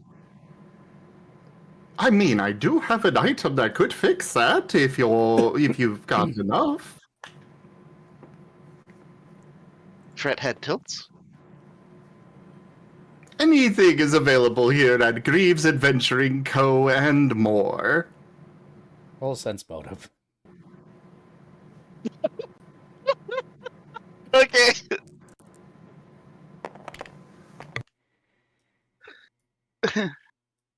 Nope, you believe him. Oh well. There's absolutely no repercussions for doing business with a gnome. No, why would you have learned your lesson by now? Especially with the regular dealings you have with a gnome. That's a 13 total, by the way. But yeah, that's a garbage roll on the dice.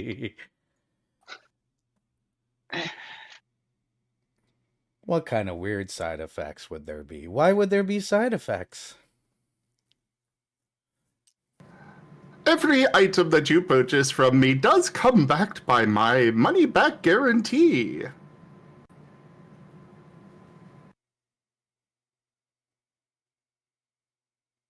Fred nods an affirmative. And no, Shoal, I am not a fae. My deals are by the book. No fine print here. Squint. That's what a fae. You cut out, but I speculate that was That's what a would say. fae would say. Okay. I do work with them. They are very good at haggling, which your friend here is not. Well, isn't it month equals a gold, 100 gold in... Yeah, so that was worth more than what I just valued it at, so... Ah, Yep. but you see, everything here goes for a different price depending on who you are working with.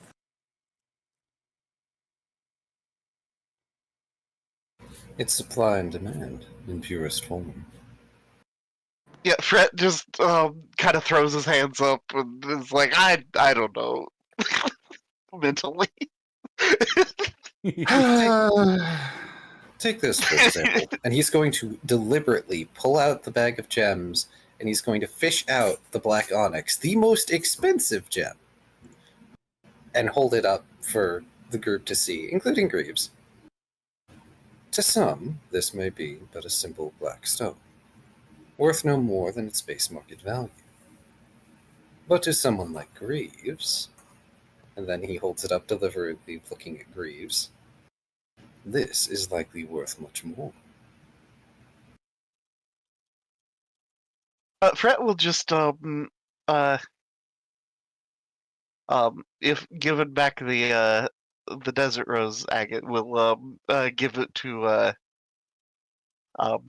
Lost and scribble out. I think that you should do the bargaining then. I feel that you have made a terrible error, as I was never the person to handle money in my group.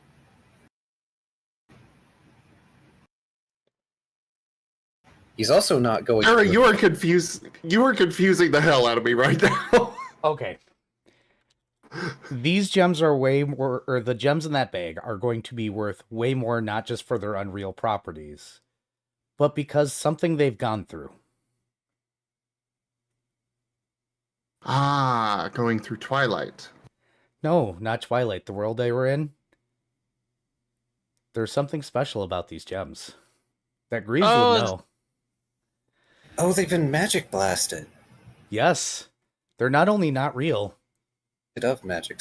There's that property of the world. Astral wind. They're magic devoid. Right. They don't have any natural magic in them at all, which makes them prime catalysts for somebody that can properly use them to do crazy shit with. They're perfect focuses. Does that make more sense, Sim? Sorry, but my brain is now just only thinking of magic blasted goldfish. Okay. But no, that makes absolute sense. So I've been feeding Zim numbers. The rose quartz agate has a value I gave him in months that he's Greaves is willing to pay for. That bag of gems I'm giving you in years. Okay. Does that make? Because they're magically void gemstones or semi-precious gemstones, which is, and they're unreal. So you can also probably, screw somebody with them if they piss off Greaves. Because if they don't know what it is, they'll just disappear.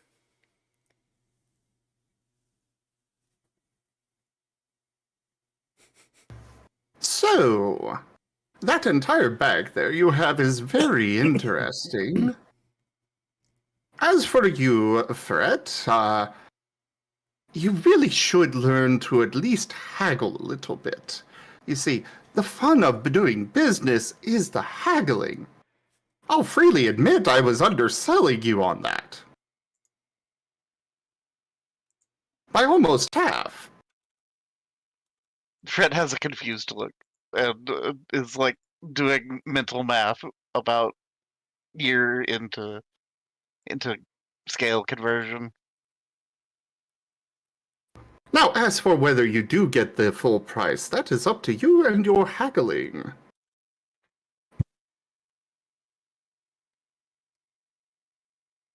I can see that you are confused. I'll let you figure that out. Maybe Shoal can help you. Last. Are you offering the entire bag? Seeing as we've little use for these otherwise, why not sell them to someone who sees their value? Ah, yes. Come, let me take a look. Everything that you have. It is a hefty bag. There's a lot. He kind of reaches out. He does seem to struggle a little bit as he takes it from Last and puts it on the counter. and just starts pulling out gem after gem after gem. He inspects them all. Yes. Magically devoid could be used for many purposes. There's a lot that can be done with these, actually. Truly a phenomenal amount. Though my favorite is always taking a magical being and just canceling out their magic with it. They never see that coming. Let us see.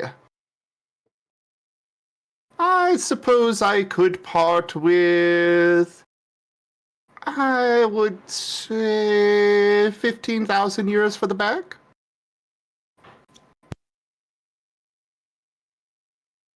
Oh boy. I feel like I should sense motive to see if this is potentially him haggling us slightly down. Yeah, Fet's gonna sense motive this. I even have a sense motive. Dr. Volt's Not going to sense really. motive. Hey, look, he looks really trustworthy. 26. 26 and 22. I will be ruling, however, that Shoal just distrusts gnomes on principle. yeah.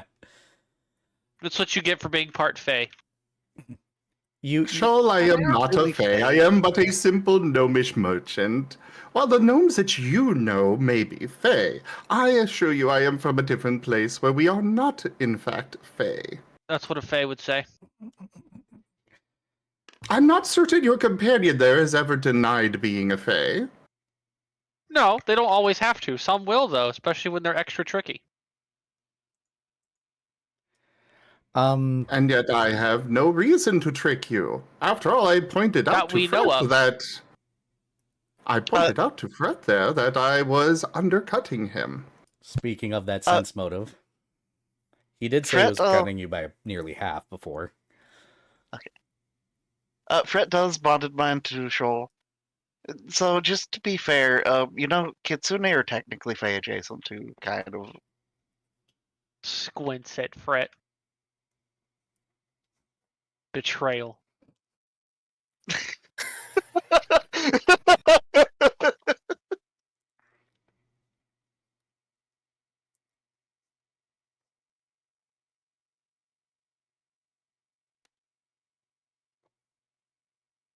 So, about that sense motive. Yep, as I said, he freely admitted before that he was almost cutting Fred by half there. Mm-hmm. So he's probably playing the same game as before.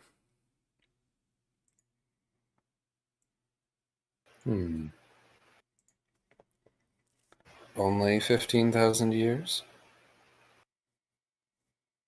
Do you have a counter offer?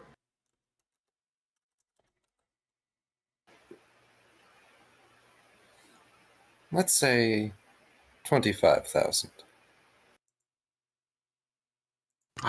Someone that does know how to haggle, though that is definitely far too high. I suppose I could go for 18,000? 22,000.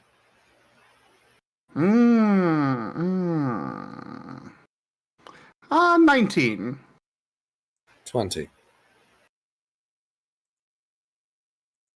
I believe we will have ourselves a deal.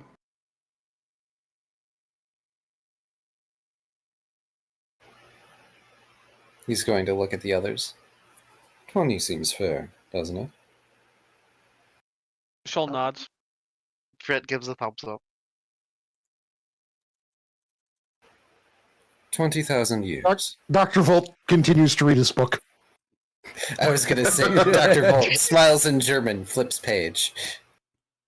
He's currently reading a chapter about how you can actually create a microchip that can re-empower a ring temporarily to double its effects. Though, oh boy, caster level required is 7. Oof.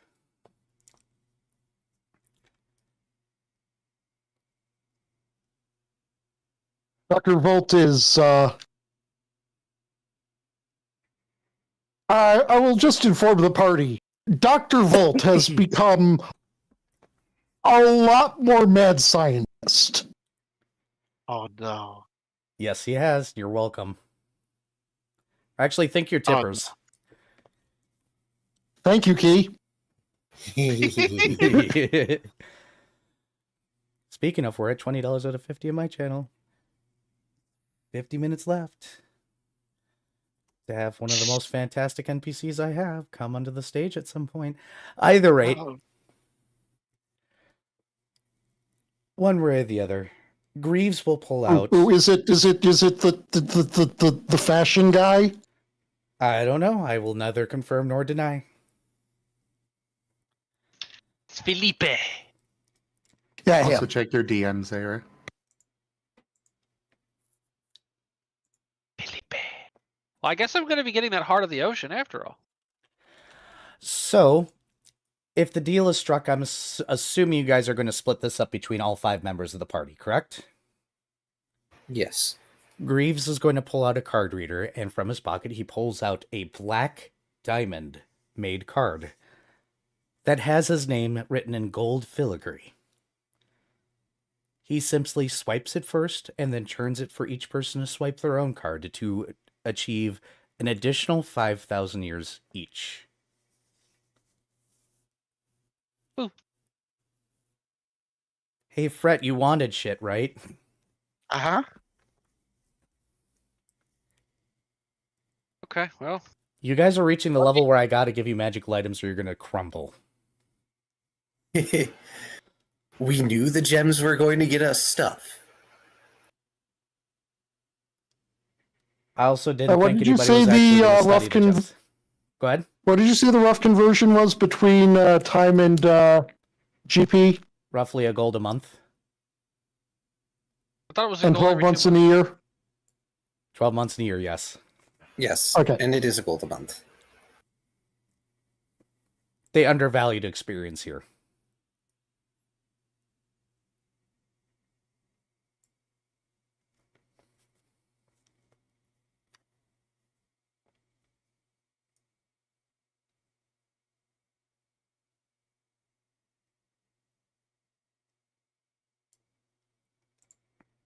So congratulations. Or at least most do.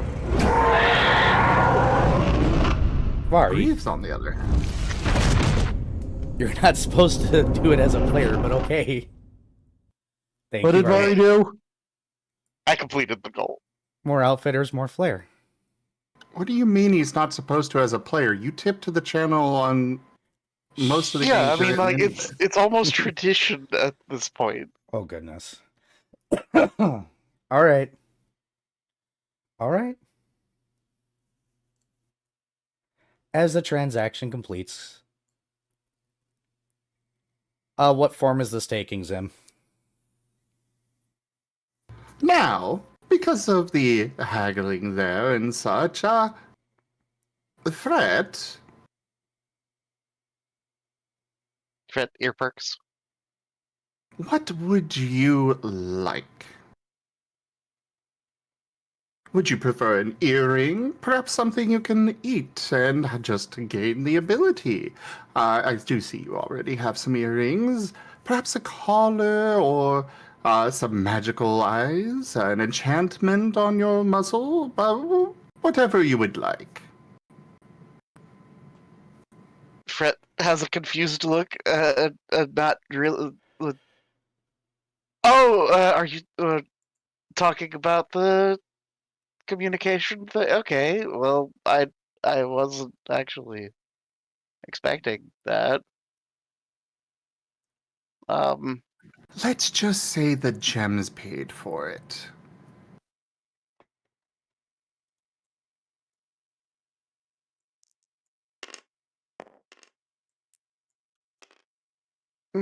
Fred has a contemplative look.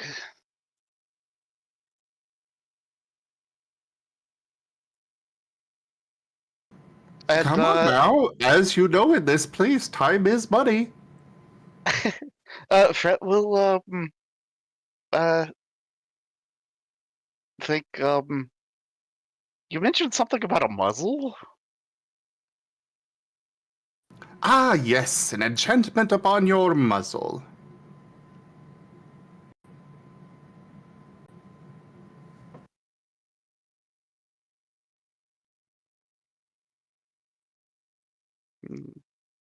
Oh, It if you has do want one that they tend to put on animals to prevent them from biting others, we could do that as well. If you wish to go that kinky with it.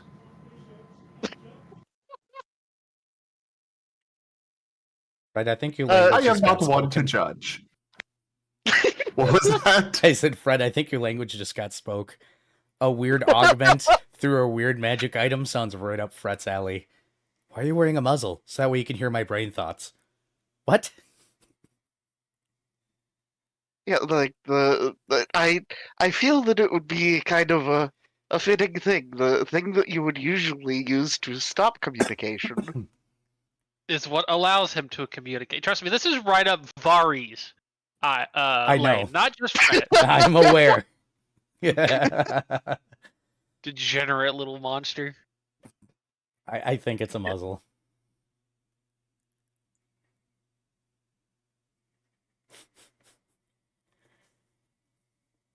Shoal already knows what Fred's going to pick the moment he heard the option.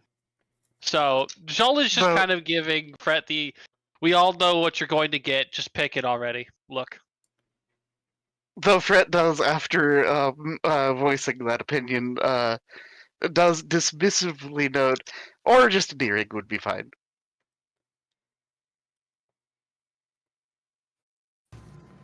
But I think we know that the muzzle is what you wish. And Fred does the gosh dang it finger snap, You weren't fooling but looks anyone. very amused. Fred, you weren't fooling anyone. Whispers is going to abuse that. Fred dances at Shoal.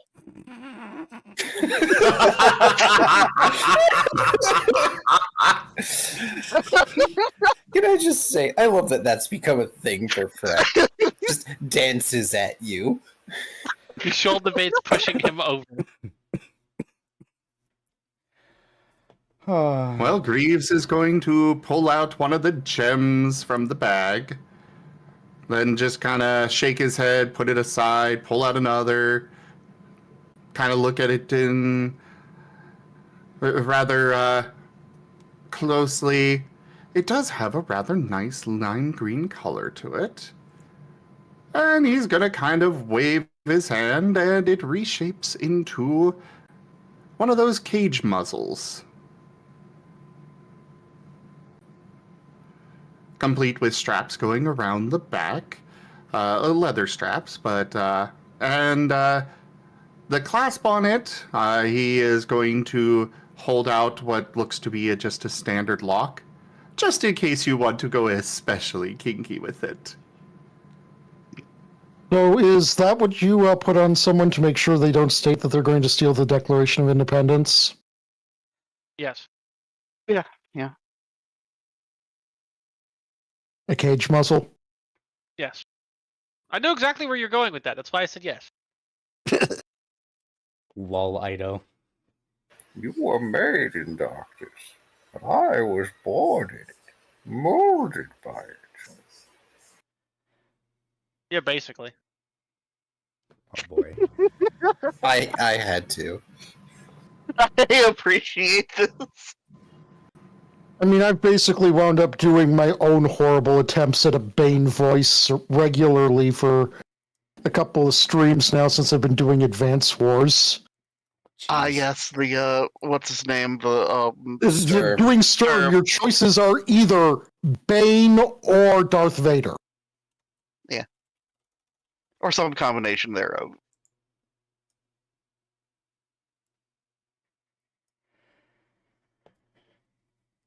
Ido danced at me. I can't think of Darth Vader without thinking of my old copy of Battlefront 2 and the fact that any time Darth Vader came onto the field, his voice lines would glitch out because the disc was so old and a little scratched up. And anytime he would try to say the dark side, it would just go the dark, the dark, the dark, the dark, the dark on repeat for like 5 minutes. And so anytime I think of Darth Vader, that just goes in, that just plays through my head, completely rent free. See, the problem is It's that great.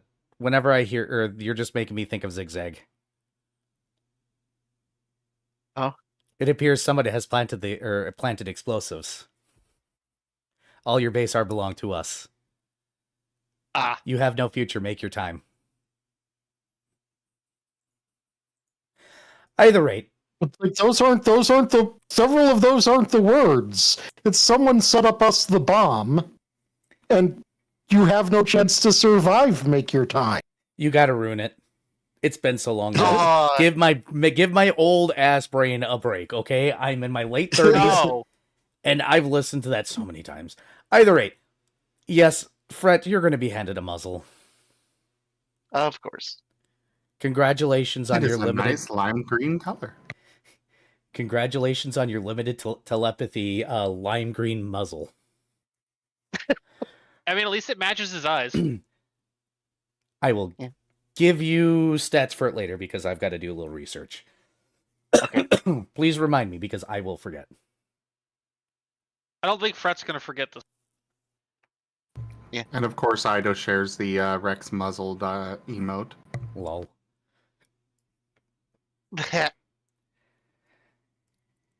So it sounds like your business with Greaves is over for the time being, and Greaves can go back to doing whatever it is Greaves does when Greaves is not near player characters. Grieving? Oh, he sits in a theater and watches the show. Multiple universe theory is so fantastic, isn't it?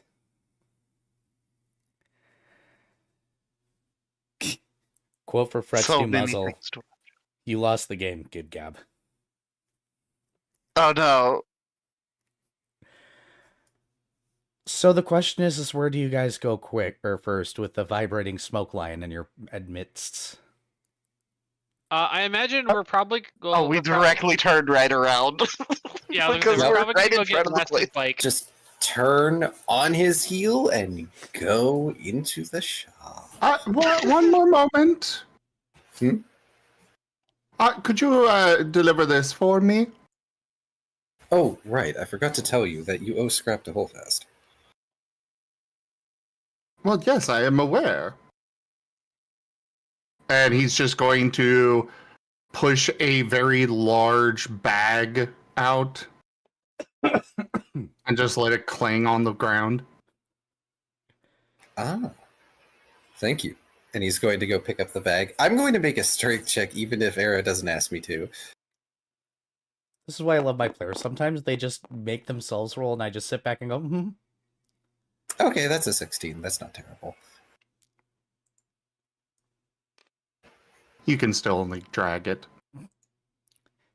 I will roll strength to assist. You say that, but I have... Oh, wait. Yeah, I have a heavy load belt. Yeah, he's fine. Oh yeah, yeah. Oh, no, okay. Yeah, carry heavy on. load belts are wildly good. They're fantastic. That and muleback cords. And when you Points- have both of them, oh my Points at god. Skitter. Points at Skitter. Points at Skitter. So, Mom. Yeah. Last hefts up this bag and goes back in the shop. The moment you see Paint the is scrap, already in.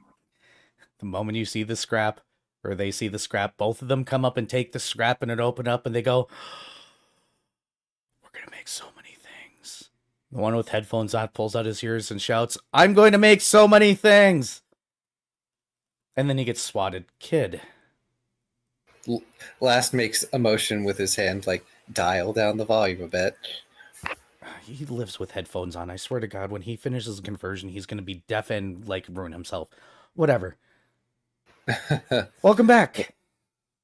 Thank you. I did I want mean, to just do because something someone with shouts, paint, that's no Travis. reason to do that. I mean, it's a felony. What were you saying, Zim? I did want to do something with paint while they were talking with Greaves. Oh, what's that? The moment that he would have grabbed his own card and gone right into the shop. Are you buying it for him? Yes. Oh. What? Paint has no idea what else to spend his years on. This is oh, hold on. I'm rolling perception to see if I notice Paint doing this. Roll sleight of hand, Paint. For stealth? He's not beating me. Well, he might. If he rolls a 20, he might. Or a stealth.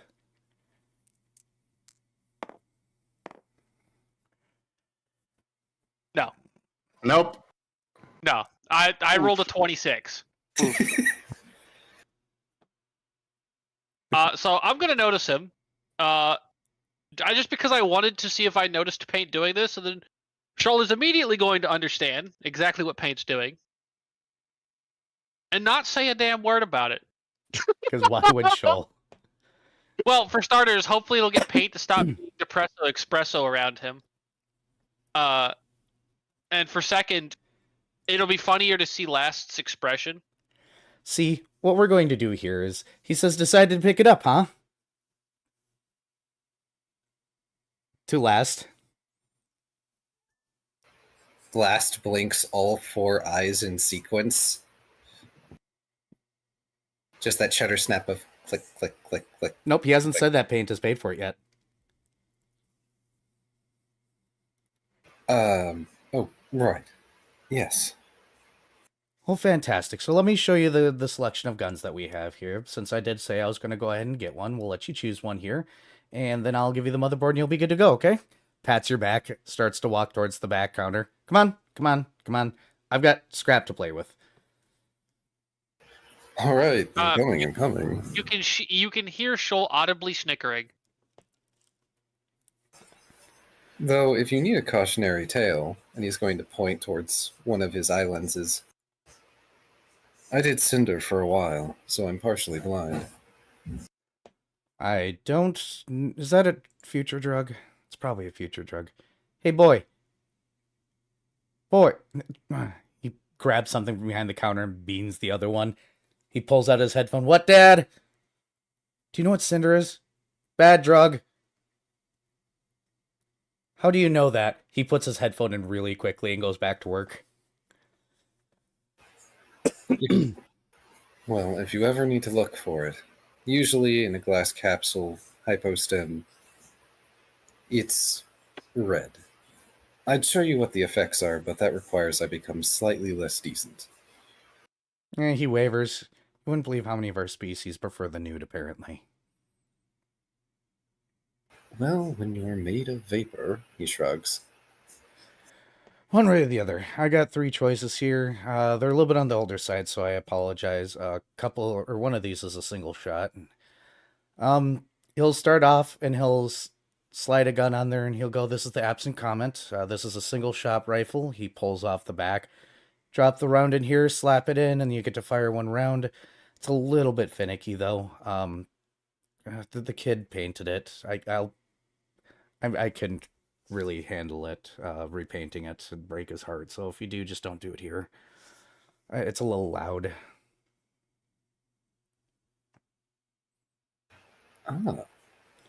This one here is the D8 or 886-6. This is a Soul Gallant model.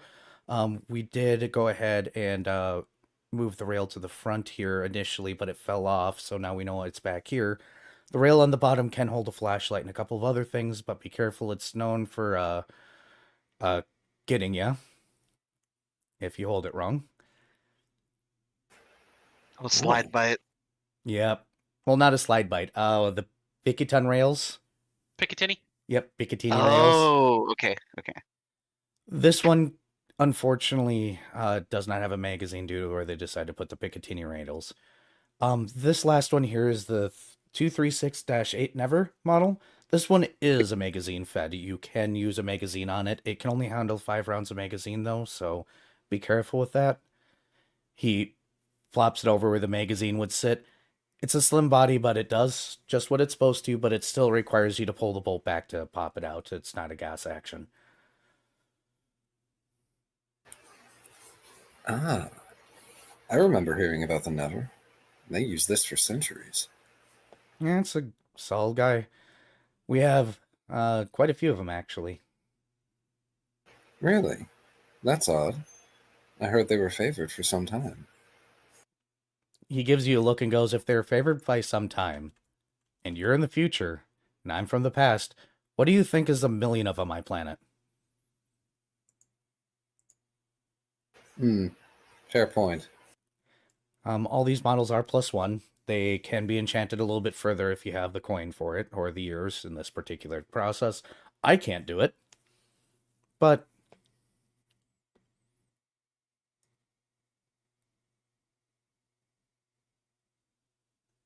Gun is gun, though. Although, single shots are. I love single shots, person. For the third one, Era, is it just remove? You have to use the bolt to cycle each shot for the magazine as well. yep, Okay, so kind of like yeah, okay. kind of like a World War I era gun, where you could Yeah. have the clip in there, but you'd still have to pull the bolt to get the next gun in. Yep. I know exactly the type of gun I'm thinking of. It's just your standard, slightly more modern bolt action. Yep. Meanwhile, I just saw it like Viv just like pointing at his hand like Mr. Incredible. Gun is gun. Yes. All guns are gun. Do gun things. No, in all seriousness. If I was playing a different character, we all know which one I would want. Oh, what one's that? I don't know. Which one did I use in your one shot? Oh, he's talking about his Ivali. Paracausal. Yeah. Speaking of, I just got the finished ref sheet for Fuse. Nice. Ooh, Nice. But I'll put it in yeah. art. I'm a sucker for single shotguns aesthetically and functionality, honestly. These are all single shots. The other one isn't. It's bolt action. That's not single shot. True. Single True. shot is you have to load a bullet, and then that's the only one it can have, like the Henry Martini. True.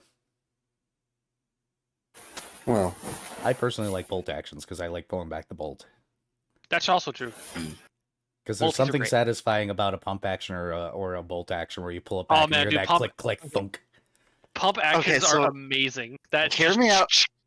Hear me out though. Pump action. M1 Grand. You can't really beat the Garand Ting, to be fair. That's fair. Yeah. The Garand Ping is just the Garand is what I imagine the Never sounds like. Viv, you need to come up here so that way I can put my 12 gauge in your hands because it's got kickback. And I have a feeling you're going to love it.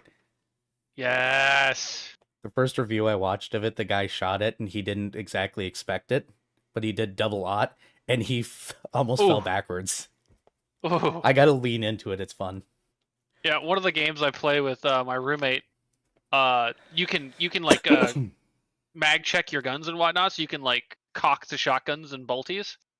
And anytime we're just not doing anything, I'm just constantly spamming that keybind to just cock the shotguns, and my roommate gets so mad.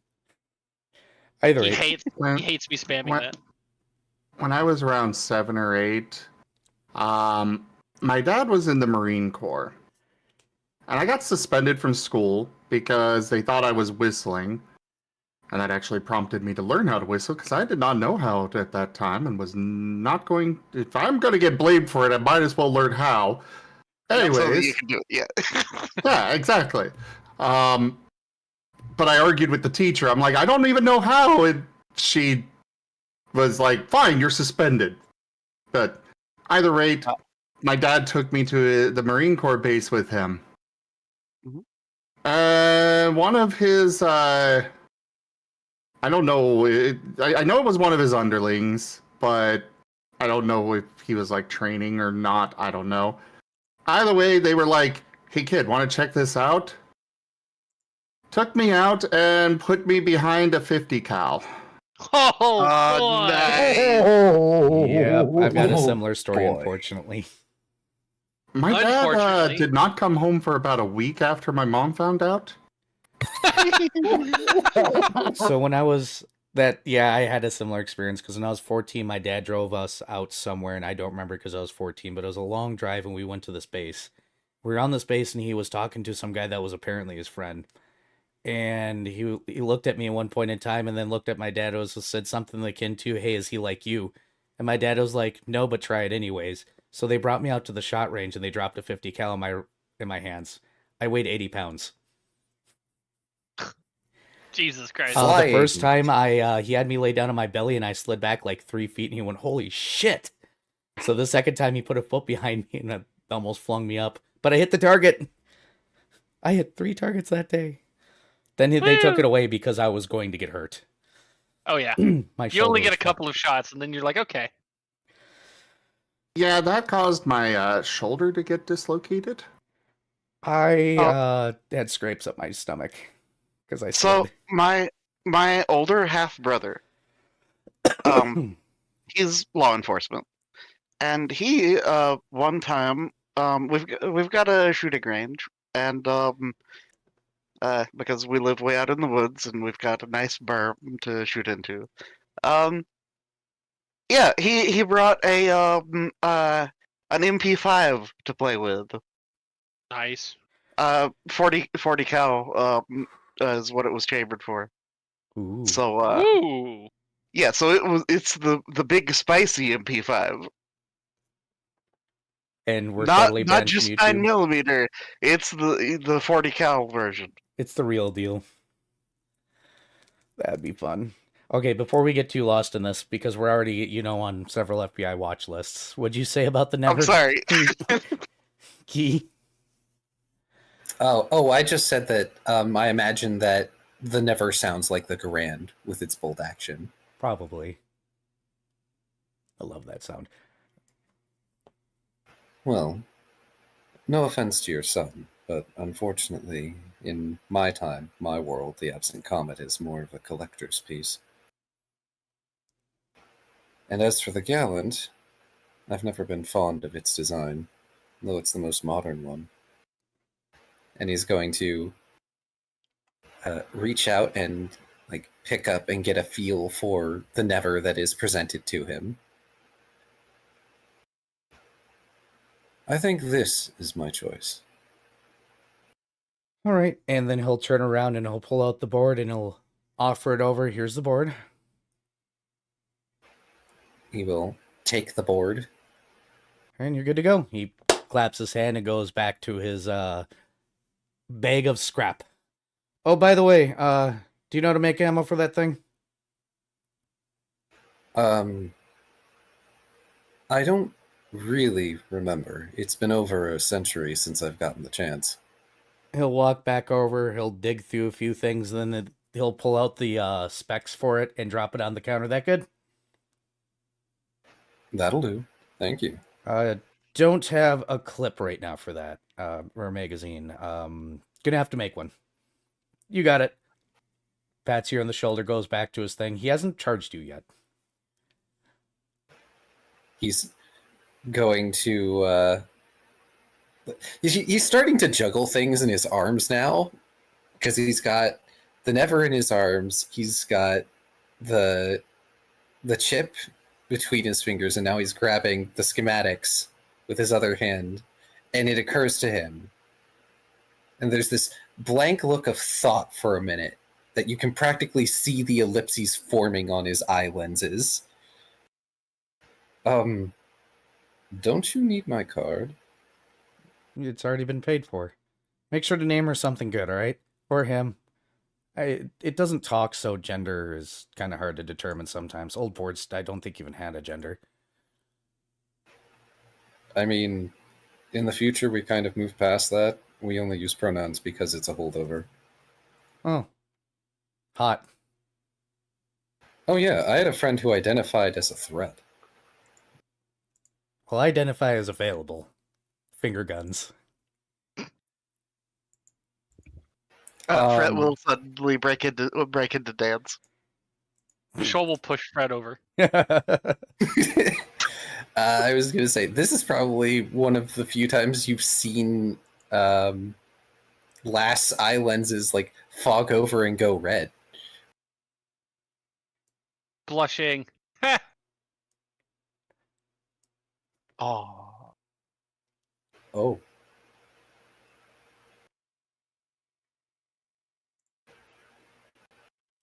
Wait, but who? Oh, who paid? Points at paint. Oh, it was just an animal, but it came in with the card. Then barked at me barked at the motorcycle till I ran the card. Paint Really? is on the floor with his art supplies out, currently sketching something.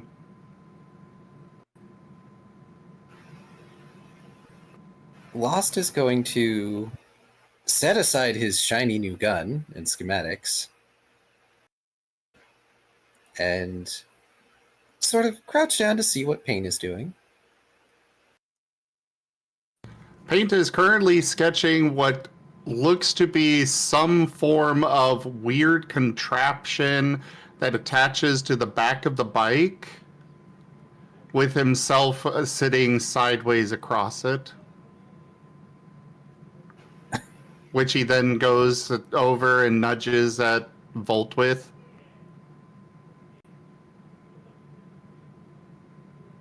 Dr. Volt will take a look at the illustration and then go, only this his consent.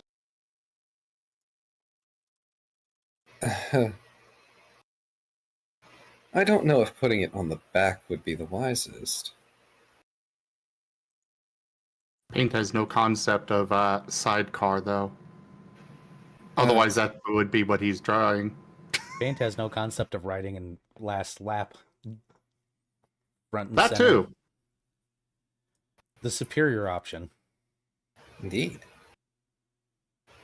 But if Paint thinks it's necessary, we could always get a sidecar. But first, he's going to come over and pat Paint on the head, and then do the little head bonk. You are a wonderfully good boy. Do you know that?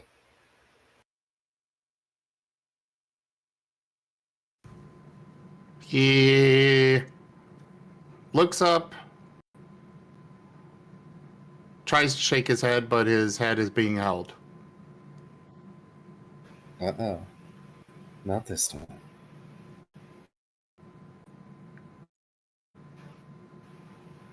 Even if I might ever be upset, you will always be my good boy.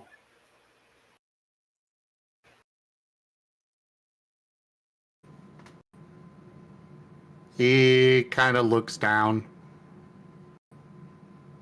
and sends along the image of the air ball again.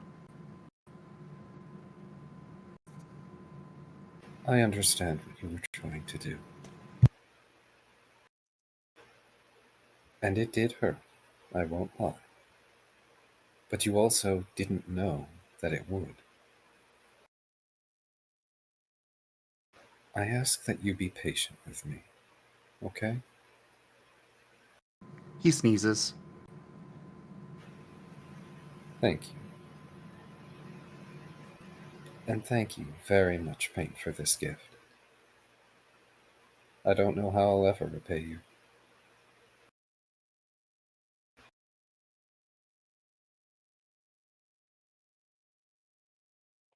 Paint tilts his head, doing the doggy confusion look.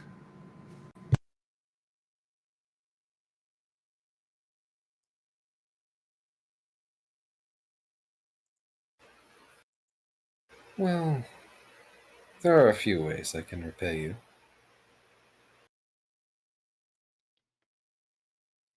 The Good Boy Club. Yep. Well, I do so hate to split this group. But would you mind terribly if I took Paint for a ride? Shoal Uh, shakes his head. Fret shrugs and limited telepathy is. I could use a trip back to a maid shop, anyways. All right. Well,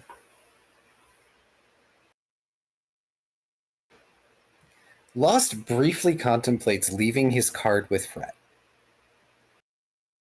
That's a poor decision. It is Very a poor poor decision. But also, he knows that if he goes to the Good Boys Club and they only have Paint's card, that defeats the purpose of going to the Good Boys Club if they have to purchase anything. I'm assuming you guys are going to go and talk about this outside the shop, right? Yes, we are taking these things outside. While you guys are talking about it, somebody moves up to Paint directly and goes, "Ooh, puppy! Oh my god, I cannot believe how cute you are!" Oh, I hate this already. He is backing away quickly, going behind Lost. He looks up, the half-elf, and he snaps, "Felipe believes your dog is wonderful." I can't believe I called it. We all knew it. We all knew it was Felipe. It was clear. It was gonna happen. I mean, Well, everybody's yeah, I fucking- know only a very small repertoire of Era's characters. Felipe is going to point at the bike and be like, who this belong to? The bike happens to be mine. Is the dog also yours? I would not say that I own my friend here. Oh, he's intelligent. Well, Felipe must. He must. Is he going to be riding with you? Yes. Ooh, Felipe must. He must. You all must look fantastic. This bike is fantastic. That dog is absolutely adorable. You're all adorable. Dr. Volt. Or not Dr. Volt. I'll point at Dr. Volt. Mad scientist. Ooh, I can work with that. You all come to my shop later. Me and Jessica will make you fantastic. This is my card. He'll shove it into Last's hands. You come. We must make you all fantastic. Especially the cute doggo. We could put him in such a cute little outfit. Paint does not know why, but the idea of this fills him with dread. This also fills Last with dread. We'll get the aesthetic right later. For the meantime, Felipe is off. He needs more fabric. Bye! And then he'll snap and he'll walk off. Then he pauses and looks back after he's a little bit away. You will come. Or Felipe comes to you. Felipe knows a good client when he sees one. And then he continues on.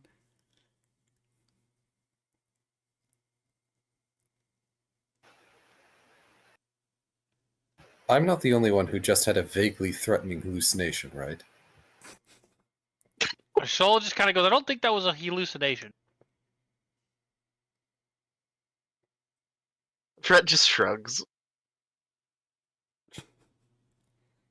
Because Felipe saw a cute dog and he wants to make a cute outfit for the cute dog. And therefore it's going to happen. I rolled a d6 to see which one of you was going to be targeted by Felipe. It landed on Paint. Oh, no. Oh, That is at the very least the one that makes the most sense. Okay, So this is how Paint is punished for his crimes. But okay, hear me out though. It's a wonderful idea. Paint with like the motorcycle helmet and like a cape or something. Yeah. No capes. No cape only for the dinner party. Seriously, I would watch a TV show that is just her. So would I. She needs her own movie. Like, forget the rest of the series. Just her. No, not a movie. I want it to last longer. That's why I said like TV a show. mini series, like some Emperor's New Groove type nonsense. Lol. Just Eight seasons. That had a cartoon. Just Yeah. Edna mode. That's what I mean. The Mode Show. There you go. Got the title. Either rate, I do believe this is where I'm going to pause things. Aw. All right. Well, we got 10 minutes left, and I don't want to go through the rest of the shopping in this episode and stick you with Felipe and see what he's going to do to the lot of you. Yeah. Yes, but I don't want to stop. We Yeah, all, but know, it's- but Yeah, but some of us need to stop. I'm not one of them. as much as I don't want to stop, I also know that we have to stop. Yeah, it's getting near time. So let's throw up This some was fun. credits, and then let's find somebody to raid. I won't actually be ending yet. Ah. I'm going to be continuing to stream for a little bit for the randomizer. How has Stardew been going, by the way? It's been going all right. I've done not a lot of progressing, which was kind of the problem. I did a lot of replacing of things and organizing of things. And let me do this really quickly then. If that's the case, then I want to thank everybody over my side so much for watching. Appreciate y'all. Hopefully you get plenty of rest or drink plenty of water. Take care of yourselves, and may the critical rolls be with you. Otherwise, we will be raiding Oneko Taigo tonight, so go and say hi and give them another hype train because I said so. Bye, everybody.